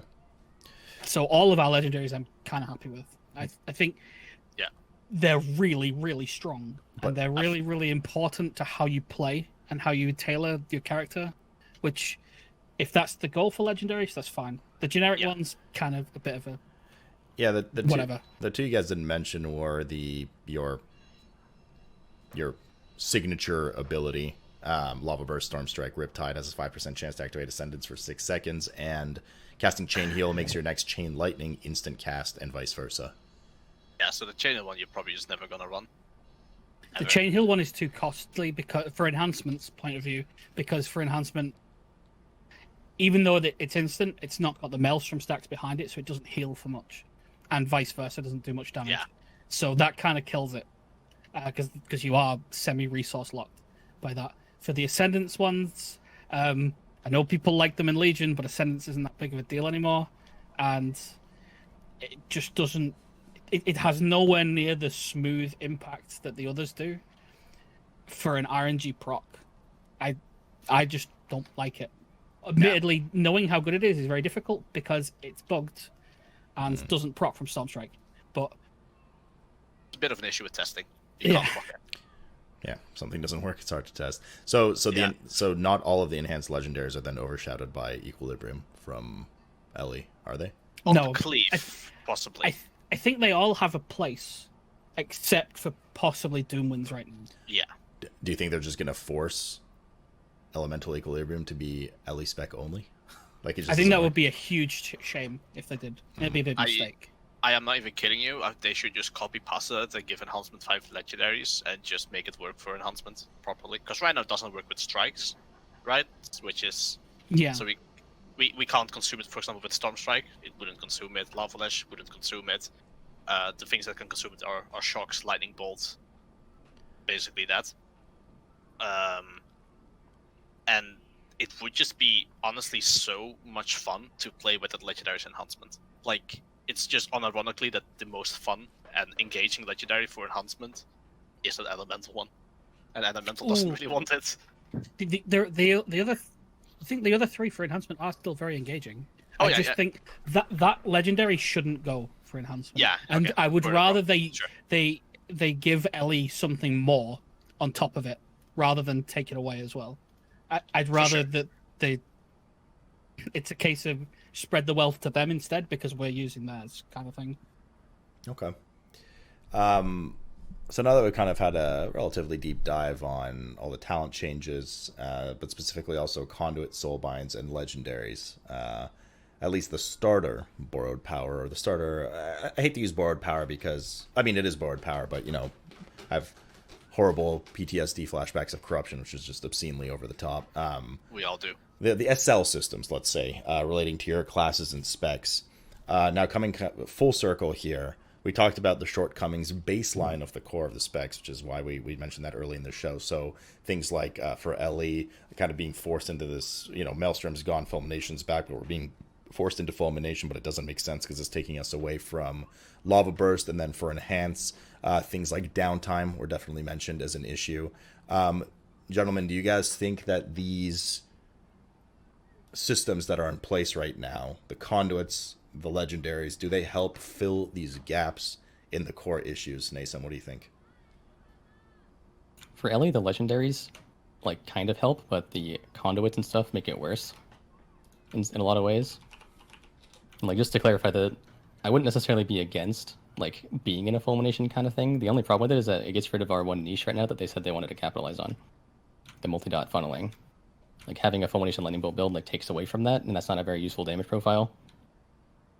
So having conduits and stuff making that worse is not a good thing for me. But then some of the legendaries are definitely helping move it in the direction of multi-dotting and using lava burst and things like that. So it's kind of like some half of it gives, half of it takes. Do you think that they, I mean, based on what they said, do you think they just don't really follow that concept anymore of the funneling right now, and they just kind of let that go? And do you think that they're lost in the way they're trying to design? Do you think they're trying to open up different builds? It's weird to open up different builds when you section it off with one type of build is supported by legendaries and one type of build is supported by conduits, as opposed to half and half going in, you know, both directions. So do you think they just kind of don't really know what they're doing with Ellie right now? Like, have they lost sight of what's going on?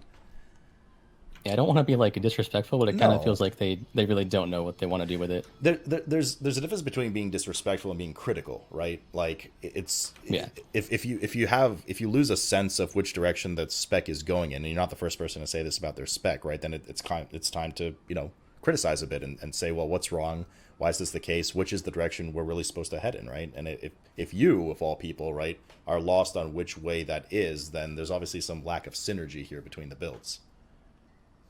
If they have decided on a direction, I have no idea what it is right now. There's no clear direction for me. I don't really see what they're trying to do with it right now.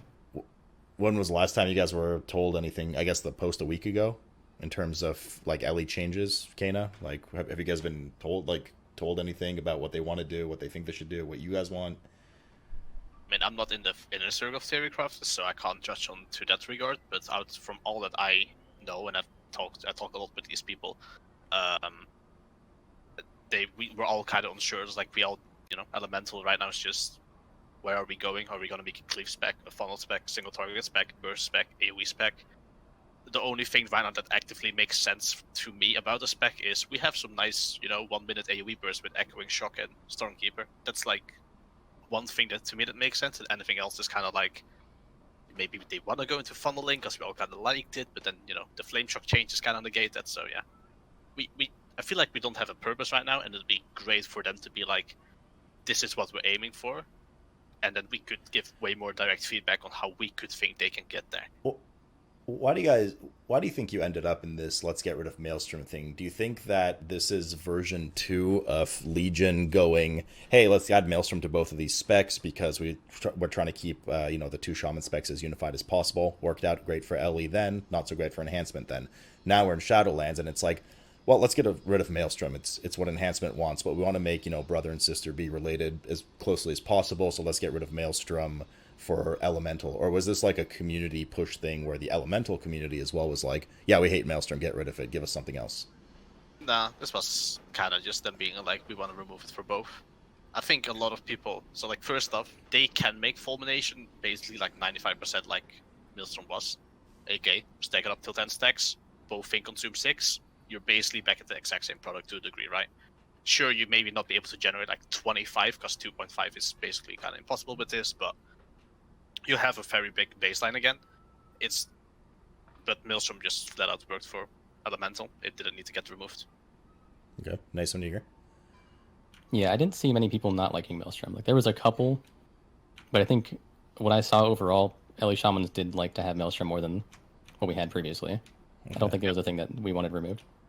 Okay, so it's either change for change's sake or change to try and make Enhanced and Elemental perhaps perhaps more familiar moving forward for newer players or players that kind of want to specialize as a DPS shaman as opposed to the role split. What do you think about that, Naesam, the whole Maelstrom removal for both?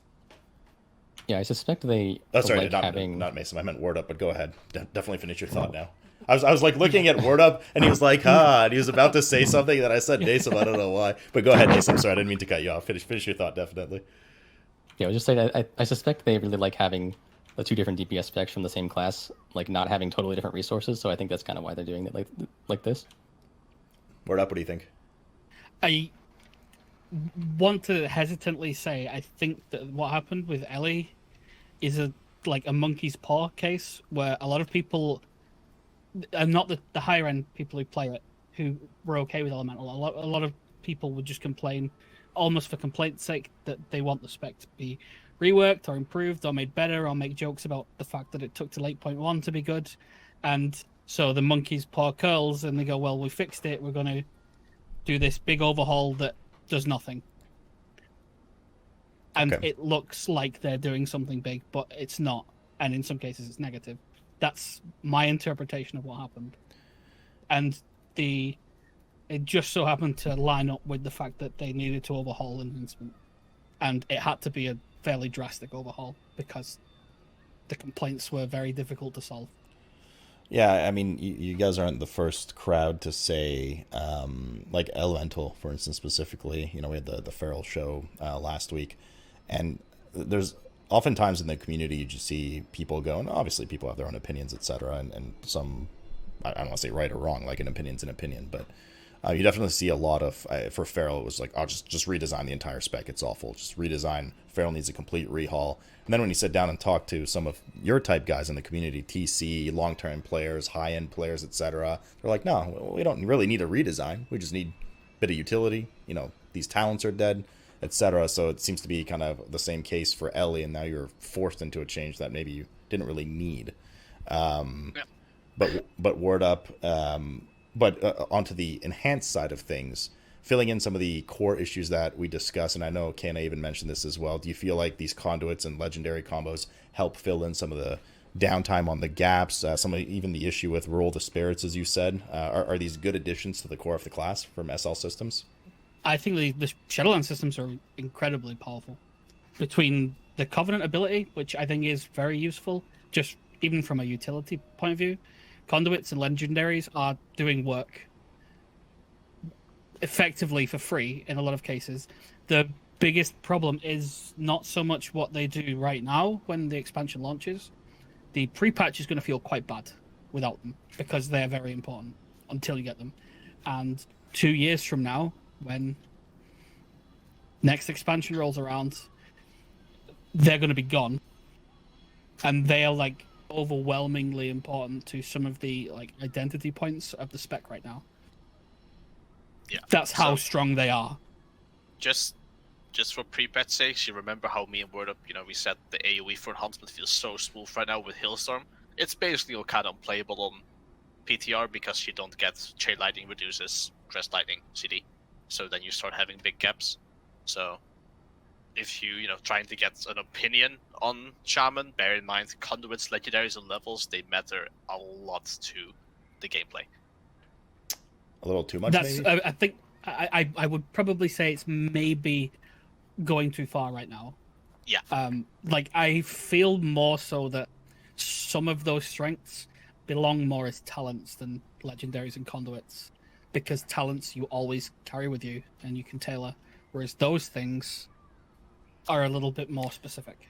You don't want another Legion situation where your artifact is gone, which was a huge identity of your spec, and then you feel completely empty. Yeah, it's like fear of running it back with that. And I also think that because it's all weighted to those, there is a really vast gulf in the opinion of how enhancement plays from the people who went on the PTR to give it a whirl and the ones who have been playing beta, because they are very, very distinctly different. Okay. And Cayna, what do you think from an Ambi perspective, like from a both sides of the perspective, because you play LE and Enhance? How do these SL systems look? Which one is better helped by them, etc.? Well, I'm just kind of thankful that I can play all 3 specs with 1 Covenant at least. Thank the gods for that. I can take Vesper and, feel completely fine in all 3 specs if I would have to play it. The legendary farming is gonna kind of worry me, because the global ones, they do not seem that good. So I'm scared, I'm gonna have to try and get so many different legendaries to try and, because like you said, then as enhancement, right? In theory, you could utilize 5 as elemental. You could probably utilize, 2, at least in rating 2 to 3. So it's gonna be pretty interesting to see how much you can obtain beforehand. And the entire conduit thing, the biggest issue I have is literally, if you want to juggle both specs right now, because they are so different, I'm kind of scared how it's going to work in general with conduits, because, maybe I want to only play, elemental and then plus, and only play enhancement in raiding. It's going to be kind of annoying with conduits, having to swap them around, taking different soul binds. These soul binds are, a DPS loss, so it will be interesting to see how that's going to work, trying to juggle both.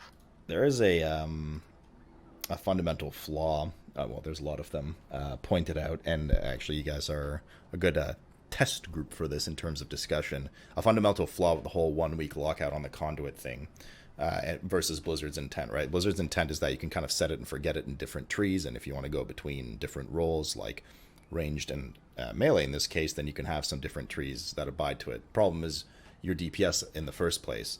And the second problem, I don't know if you guys are watching stream or not, it's fine if you're not, but in every tree, there's a point or 2 points where this Covenant system, or the Soulbind system, completely combines into one area, right? It bottlenecks at one area. You can see it here.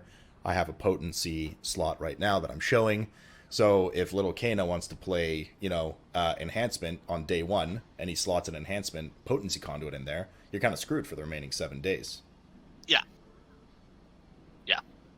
It's a problem. The way I'm looking at it right now from these is that because there's 3 soulbinds where you're going to slot them, it feels a little bit like their intention is, if you want to play multi-specs of a class, you are effectively assigning 1 soulbind to each spec.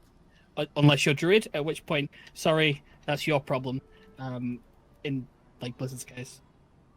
So you basically say, well, okay, Clear is the Resto one that I'm going to play, and Pelagos is the enhancement one, and Mechanicus is the LE one, and that's it. That's the only thing that you're going to get to do. And if you want to specialize in a spec, you can then have alternate soulbinds with different conduits. The other, but I don't like that idea personally. We actually talked about this while we kind of sat here waiting for the show to start. Salute is the way how they built up is important. So Pelagos, first 2 conduits is 1 enduring and 1 potency, and depending how much renown you can farm before progress is gonna determine kind of which one you're gonna start. Because if you check, I can't remember the name, the second one, the lady. Clear is like triple potency by 13.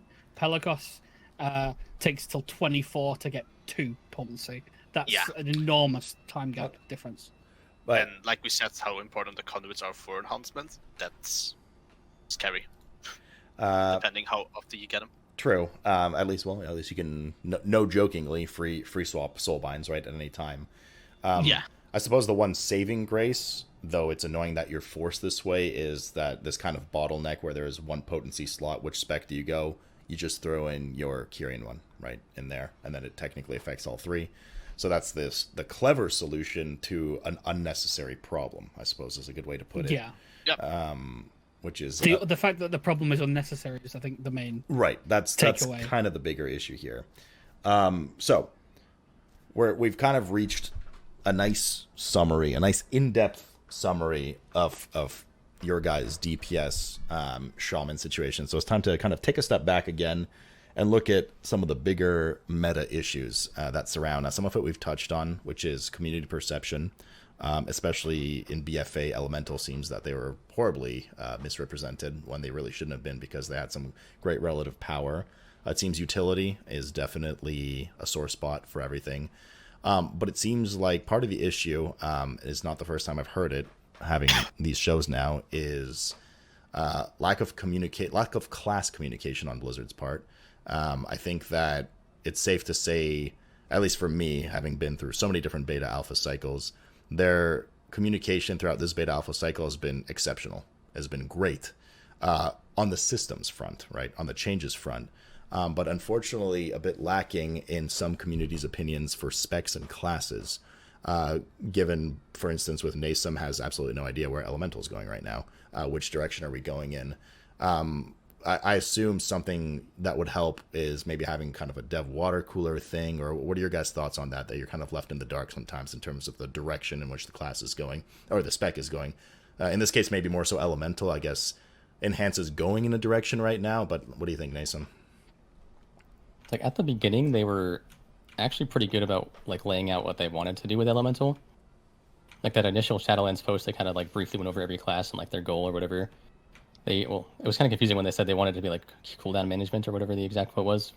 They wanted to go back to that, which I don't remember a time when LA was really about like managing cooldowns. But they also, I don't remember exactly where, but I remember them mentioning that they wanted to like double down on like the Flame Shock Lava Burst type of thing. And that's where I've been getting this from this whole time. That's what I think they wanted. But then it's definitely frustrating to like watch them continually go away from that, and then not tell us anything about why or like what they're trying to do. Because I'd love to, I could give a lot better feedback if I knew what they wanted in the end. I think I could help them get there. Like as a community, I think we could all help them get there, but we need to know what they want. Wordup, what do you think from an enhanced side of things? Because you've had far more changes than Elemental's had so far. I want to be a little bit careful as the way that I like go about the question. What I think that they need to do is make some of the discussions that they have around some of these classes more visible. Because I know they're happening, even if it's just internally at Blizzard between like guy at the water cooler having a chat over something. I know they're happening. And it wouldn't do any harm to just share that with everyone who's wondering. Because a lot of the time, people suddenly get told in a blue post out of nowhere that all the things that they were feeding back was never anywhere where they were intending to go. If they were just told beforehand, they'd look at it in a different light and probably assist in helping with the feedback cycle for that direction. Okay. Cayna, what do you think? You're muted. Yeah, there you go. You're good. These two nailed it, like, straight up. Like, it is really hard, because, like, I want to, give more feedback, and, I think I linked a sheet here earlier that I made of some notes, like, just, like, flat-out issues. I want to forward that, but I don't know which part of those things is something that they generally actually need to hear, and which ones are just, like, with their idea of the spec, it doesn't really matter. So just figure out what the purpose is, where they want to go, so we can provide good feedback towards that idea would be a blessing. So we can kind of be like, okay, Sometimes it feels a lot like it's just a case of scattershot. Throw out any feedback you can about something and hope that one of the things lands on what they're going for. Just out of saying that, they already have gotten better at it. I'm actually really appreciative of the type of communication that they have given, including interviews, of actual devs coming out and actually giving these type of blue posts. And, I think the previous Elemental one, it started really good. Then they did some weird talent changes with Aftershock and Echoing Shock. But it started really good. Like, hey, we heard this feedback. We agree with it. This is kind of a fix. And we can already implement a little bit more on that.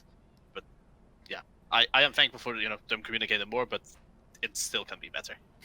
I just have to make sure, like, I was slightly negative, but the point is more that when they do talk about stuff, it's usually really helpful and really interesting, and does help a lot with the cycle. The point is more, we want to see more of that rather than they're doing it wrong, because when they do it, it's usually right, and it's really useful. Yeah, I don't think there's any doubt from any three of you, anybody we've had on the show already, like myself. It's not scolding that they're doing it poorly. The same response that Naesam gave, that you guys just all gave after, comes about every time. It's nothing to do with irritation or that they're screwing up their job or that they don't know what they're doing or redesign it. It's a hunger for information so you can help. It's always about the same thing, that you want to be able to provide accurate feedback so that you're not wasting your time, you're not wasting their time. It's just to have a sight of where we're going with this class and spec so that we can provide accurate feedback and try to aid you in the direction you want to go. Right? Yep, Absolutely. That being said, another thing that does plague us, and I personally don't believe is fixable, but I am curious to hear your thoughts on it, touching back on the community aspect and perception of Enhance and Ellie, and more so the meta issue of the obsession with the meta. What can be done for, and this is a perfect case again, what can be done for things like Elemental that was good for a large majority of BFA, but were still memed and under-recognized, and probably pugs were rejecting Elemental because lol Elemental and all that kind of stuff. I mean, this is for open discussion for all of you, but Ellie certainly is a good example of that, whereas Enhanced did definitely seem a bit on the weaker side of things. Naesam, why don't you go first here? I'm not totally sure I understand the question. What do you think can be done to not have Elemental be in a spot that it was this expansion where you said it was one of the top performers, it was very good, but oftentimes the community perception towards it was still really negative, and people didn't want to play with an Elemental. Like, how do we fix that obsession with the meta? Part of it needs to be part of it's a community problem of just completely focusing on overall DPS and nothing else. Like something that Cayna mentioned earlier is part of the reason people love Fire Mage so much is because it does so much overall damage, but then they didn't like Ellie Shaman, even though Ellie Shaman was top on the boss damage. Part of it is a community issue, and then part of it is that Ellie has been historically not very good, especially at the beginning of expansions when it really matters for perception. And then you also have the issue of you don't have super useful utility, so you don't have many high-end players representing it, so even when it could be decent, all the high-end players are playing something else.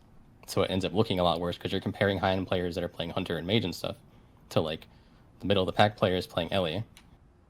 So it's a kind of a combination of issues, and it's really hard to say how they could actually fix it other than just other than find something to give the spec that made it unique and worth bringing consistently, and not just one-off funneling on this boss type of thing. I don't think there's any one issue. Okay.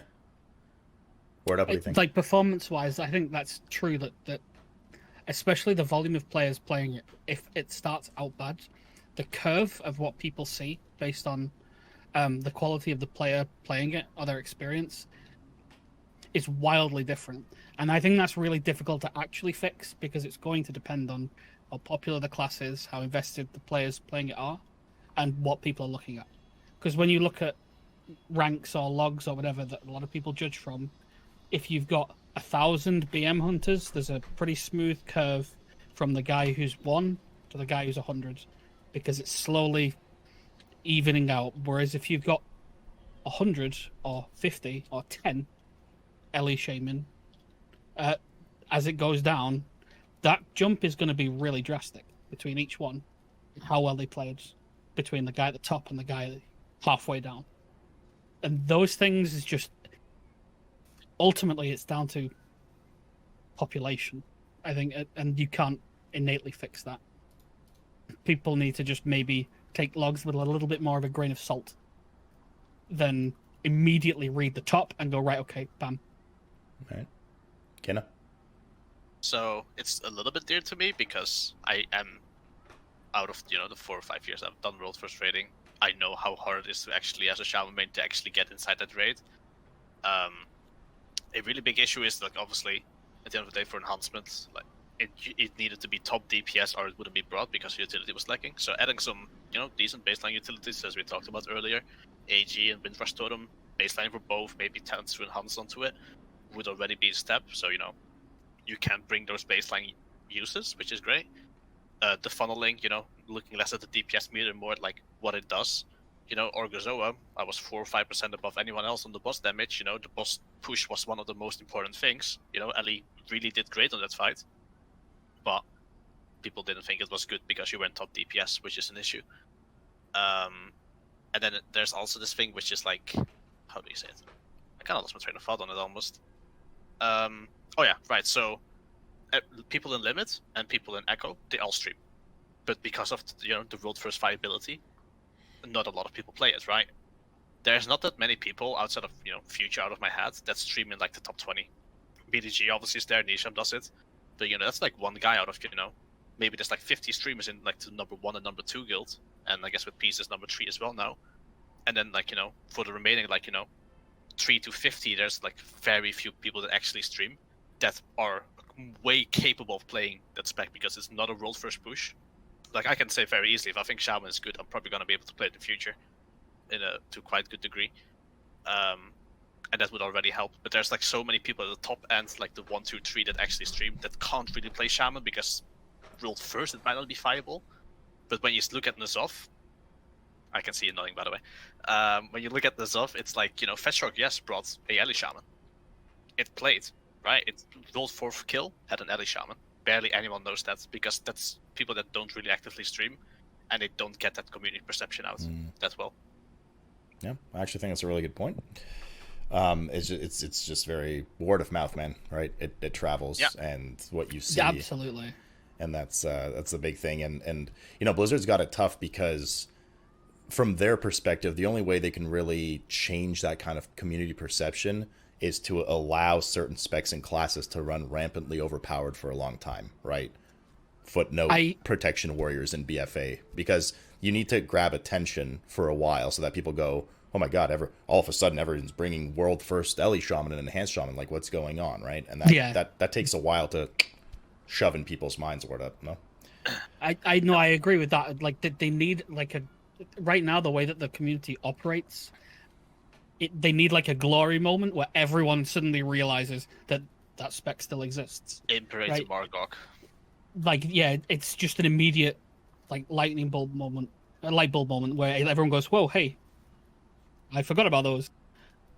But at the bottom line, I don't know whether or not it's Blizzard's responsibility to fix this, because as harsh as it is and might put a lightning rod on me, sometimes the community needs to realize that it's them doing it. It's not Blizzard's fault. True. Sometimes these things just get ballooned by the way that people interpret it. They have to protect their community, though, right? It's their game. They don't want to see it to deteriorate to a toxic level, right? I mean, they have to. I'm sure they must want to try and get a hand in it, right? They definitely need to try and smooth out some of the more extremities at the top and the bottom. But some of the things that make the differentiation can sometimes be very minor, but exploded as like this one small difference means that something is now unplayable, which is sometimes a little far. It's like a push and pull that people need to be a little bit more willing to, either if they care that much about the balance situation, research it more and more thoroughly, or not be so flippant in the way that they look at class balance. All right, gents. Let's take a couple of questions here. If the chat has it, we'll leave them a second to generate anything if they do.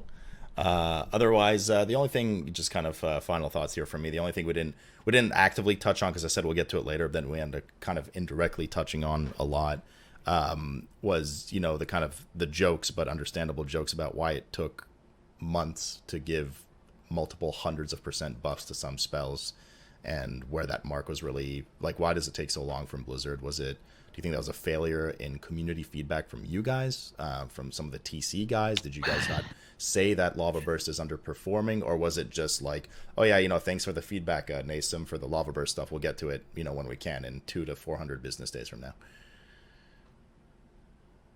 I can only say whoever wants to tackle. By the way, that was from an enhancement point of view. There is absolutely no way that they weren't aware of the like fundamental problems that were not only what was already there. What we predicted was going to happen months out, that did happen.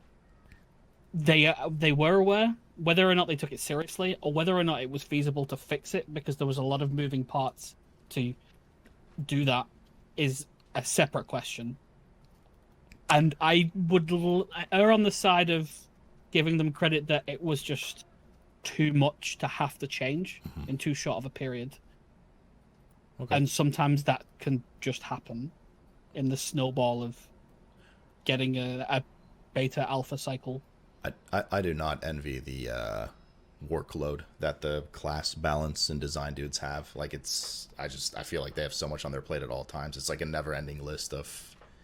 It's insane. I don't know. I hope they get the support they need, but...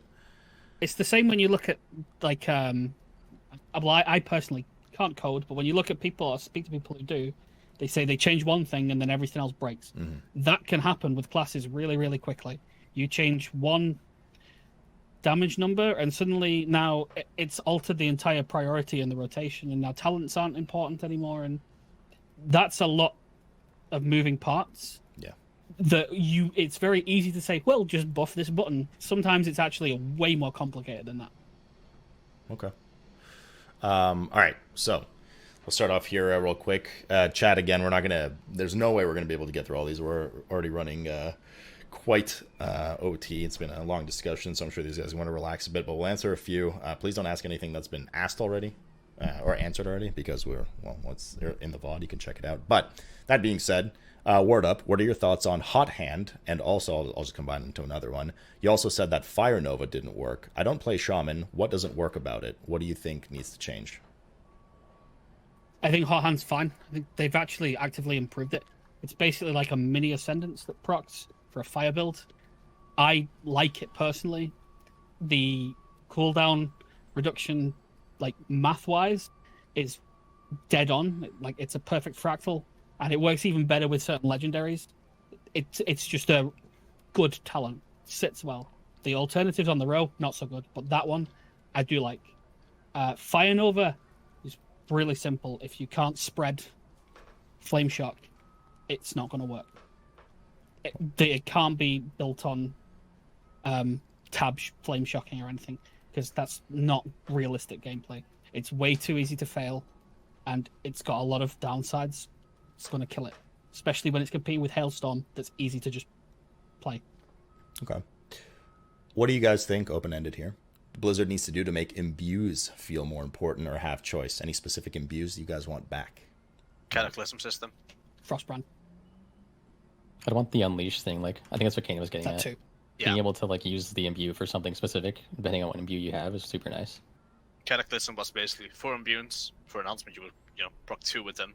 You could taunt mobs, you could slow mobs. Oh, 5. Okay. Because you still had Earth Living back then.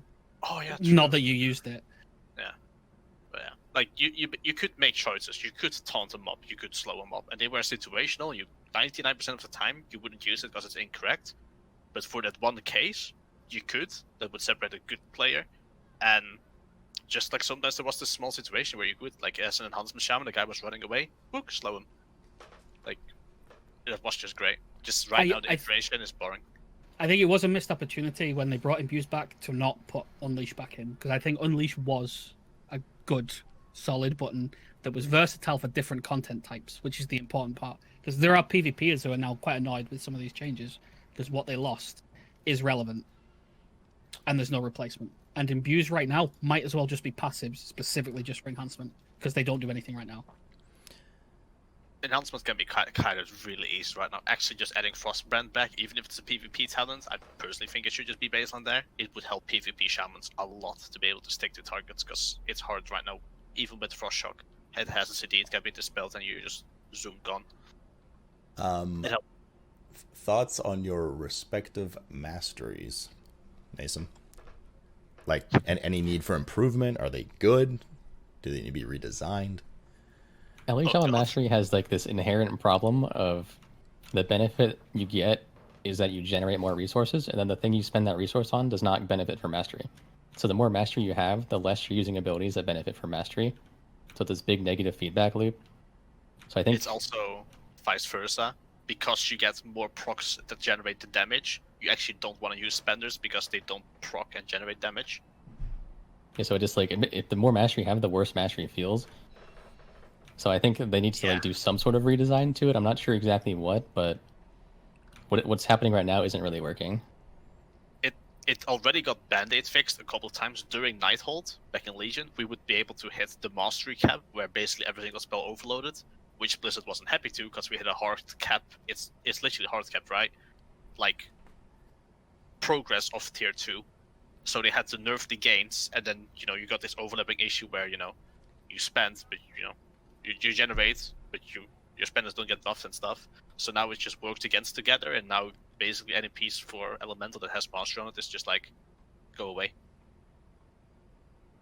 It's kind of sad. Enhance. Master, what do you think? Oh, our mastery is really dangerously close to just being like verse 2 on your stat sheet. It's like semi-interesting because it fluctuates depending on the build that you're using and how elemental spell leaning you are. The other portion that they added with the scaling Stormbringer and Wind Fury proc chance is so low and so inconsequential after they nerfed it 5 times over the course of Legion's alpha beta cycle that it's kind of not there. It's just so that they can at least mention the not elemental parts. It's just not an exciting mastery, but I think that's fairly commonplace nowadays. There's quite a lot of classes that it's just makes your things do a bit more damage, and that's what mastery is for us. Quick thought from you, Wordup, about two-handed enhance. Oh, I swear if that was her to ask that, I swear. No, it's Russia. Right. I always have to take it semi-seriously. Doing enhancement can't work because it's not a simple light switch that you swap for the spec. Like it's not a simple case of you put a 2-hand in it and you can just alter the proc rates. Right? There's a lot of things that are tied to solely like frequency of hits. And they're flat chances, not RPPM. That's not an easy design space. And when you've had a spec that's had 4 to 6 years of issues with design, splitting up design time between dual wield and 2-hand is a great path to making sure that it sucks for another 2 years. You guys remember you hated downtime? Well, you can press lightning every 6 seconds. It's gonna be worse. Yep, you can press lightning every 6 seconds and then cry back into your karma until you get a Wind Fury proc. Hell yeah. Do you guys think that removing Bloodlust from other classes would give you the unique edge you need for being brought to stuff? No, you run a Resto Shaman. You just use drums. Okay. That's the problem with like all the Shaman utility is that Resto Shaman is something you can pretty much always bring, and it brings everything too. And you never want more than one of the Shaman utility thing for the most part. You know how hard we try to keep Windwalker out of the raid by bringing a Broodmaster? Be the exact same thing. I think. Yeah. I think Havoc and Vengeance and Windwalker and Brewmaster are 2 perfect examples of you only ever need one source of this thing, and if you get it from that, the other spec might as well not have it. Doesn't matter. Because you're already getting it. And I'm scrolling through here. For Wordup, since we're going back to it, well, and Cayna as well, since we're going back to a WAD style kind of system, would Echo as Enhance have a place again? Simple answer is yes. Yeah. That was one of the very earliest feedback points. Echo was a good talent for enhancement, and it could work again if they so wish. In a slightly different way. Yeah, okay. It needs to be a small rework, but yeah, good. Yeah. Ellie, Naesam. Ellie seems to be missing a Wind Fury-like support totem. Looking at Sky Fury baseline, maybe, what do you think? I think like having something like that would be nice, but I don't think Sky Fury is the answer because it's so biased to like certain specs. Like Sky Fury would be way better for a Fire Mage than like anything else, right? Like, yeah. I'm not sure if that would be like a good option, but I do like the idea of having some kind of totem that buffs casters. Okay. You could have that, but I think almost everyone here can agree, the preferred fix would just everything goes away, or everyone gets something. Yep. Yeah. Yeah. I think the Sky Fury is a scary one to consider. Because that's like... Anyone remember Skull Banner? That was pretty degenerate. So was Stormlash. Actually, you kind of mentioned already, both of you enhanced guys, survivability problems, and I know we focus on PvE here mostly, but since you guys already mentioned it, PvP survivability issues for enhance currently. Lightning Shield helps a lot. I get the feeling that PvP is still going to be a problem. Yeah. Just because when you only have one tool to counteract like burst windows, they only need to get rid of it once, and then you are just a corpse. They can just kite you out, and you are not getting near them again. It would be really nice if instead they just gave 2 charges, like is always the solution, to shift. The good news of that is Kieran is so good for Enhancement Shaman, you get the bleed removal, so you can annoy the Rogue and Feral Druid and the Arms Warrior once in a while. Oh, well, on that point, if Blizzard is watching, you need to make it so that Vesper has more health. Yes. You can't have it be stompable at 5 health. That is so bad. To press your Covenant button and have someone turn around, slap it, and it's gone. True. Sucks. A bit more of a lighthearted question here. What do you guys think of your visual spell effects, such as Lightning Bolt on Enhance? Do you have any opinion? Because I don't. If you don't have an opinion, that's fine too. Just throwing it out. I like how Elemental Blast looks, and I like how Fire Nova looks freaking awesome as scary, and it drops your FPS so everyone knows you used it. Other than that, I don't really pay too much attention to it. I'm terribly sorry. Specifically, Lightning Bolt is kind of, but you don't really see it because you're right next to the things that you're usually casting it on. I like Chain. I really like Crash Lightning. I like the animations that we have in general. Sundering being like a bit of a skid mark. When you fire it out, it's not so exciting. But generally, I think that our visual thing isn't that bad. Oh. Except Ascendants should go back to Mop. Yes. I don't like Earthshock. Earthshock is like, for a finishing ability, you just don't even see it. It's so dinky. Otherwise, I like all the animations for Shaman. Do you not remember the original Lava Shock implementation with Ascendants? Where that was like very visually like explosive.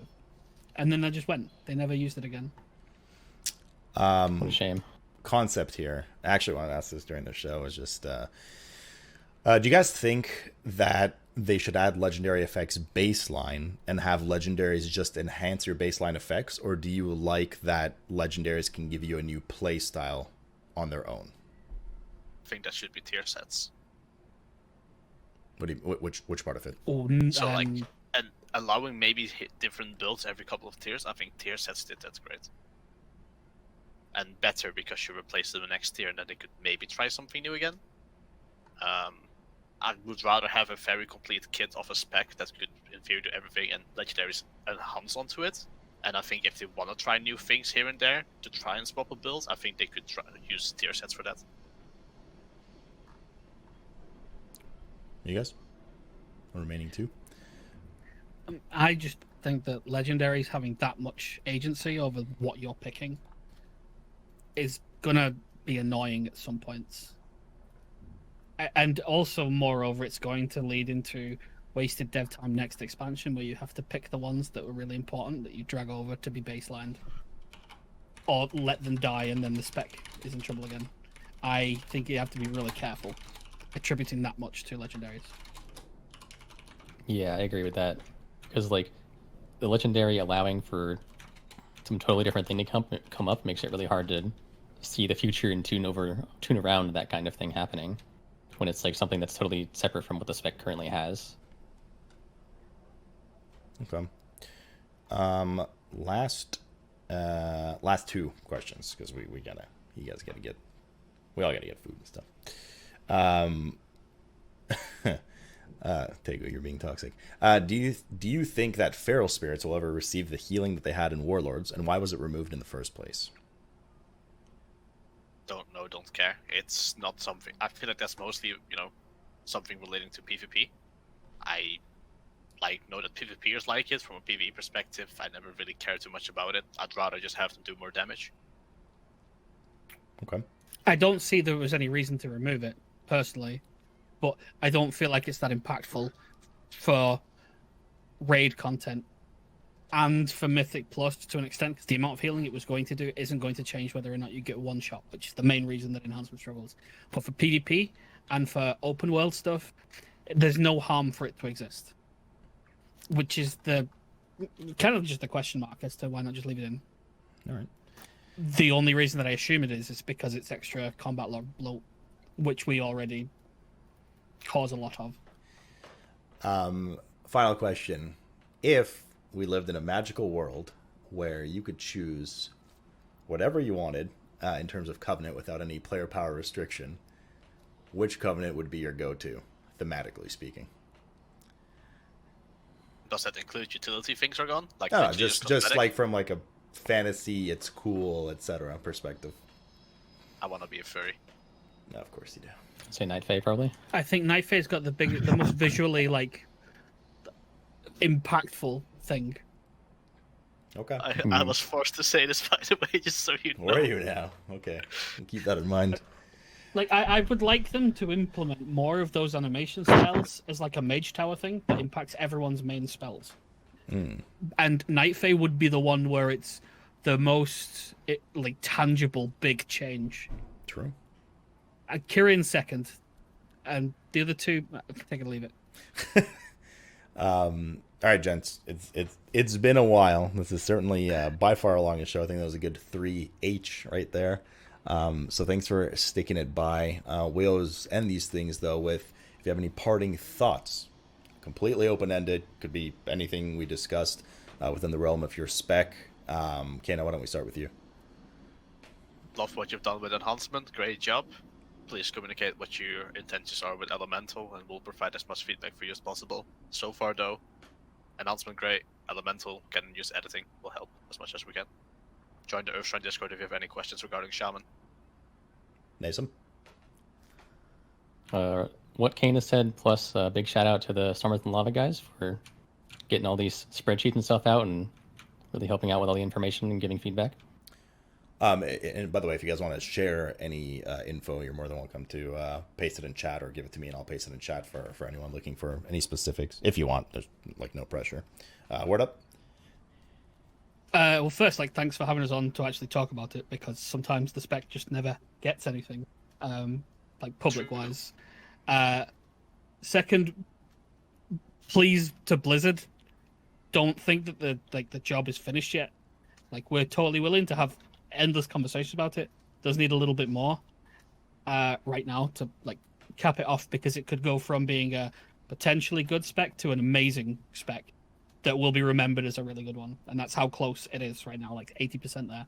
And third, to Surge and the other two-hand people in Earthshrine who keep talking about it, screw you, stop it. That means two-hander Shaman is dead, by the way. Yeah. Even though I know that Purge is joking, the other ones, I don't know. True. I already knew immediately what he was talking about, and I've just been here for like 2 hours, 3 hours. All right, guys, thanks a lot. Sorry this took definitely a bit longer than before, but like I said to you guys the first time, that's why the doc was small, because I just don't want to rush any thoughts here. But if you had somewhere to be, well, too bad. But thanks for coming in, guys. It's been a pleasure. Appreciate it a lot. Hopefully this can, signal boost to get things going for Enhance and Ellie a bit down the road. But otherwise, it's been a pleasure. And I'm sure I will catch up with you guys soon, especially as they get more changes. Thank you. Yeah, thanks for running the show. Yeah, it's good. All right, guys. Have a great night. And I'll talk to you soon. Alrighty, chat. Whew. That was a doozy. That was a doozy indeed.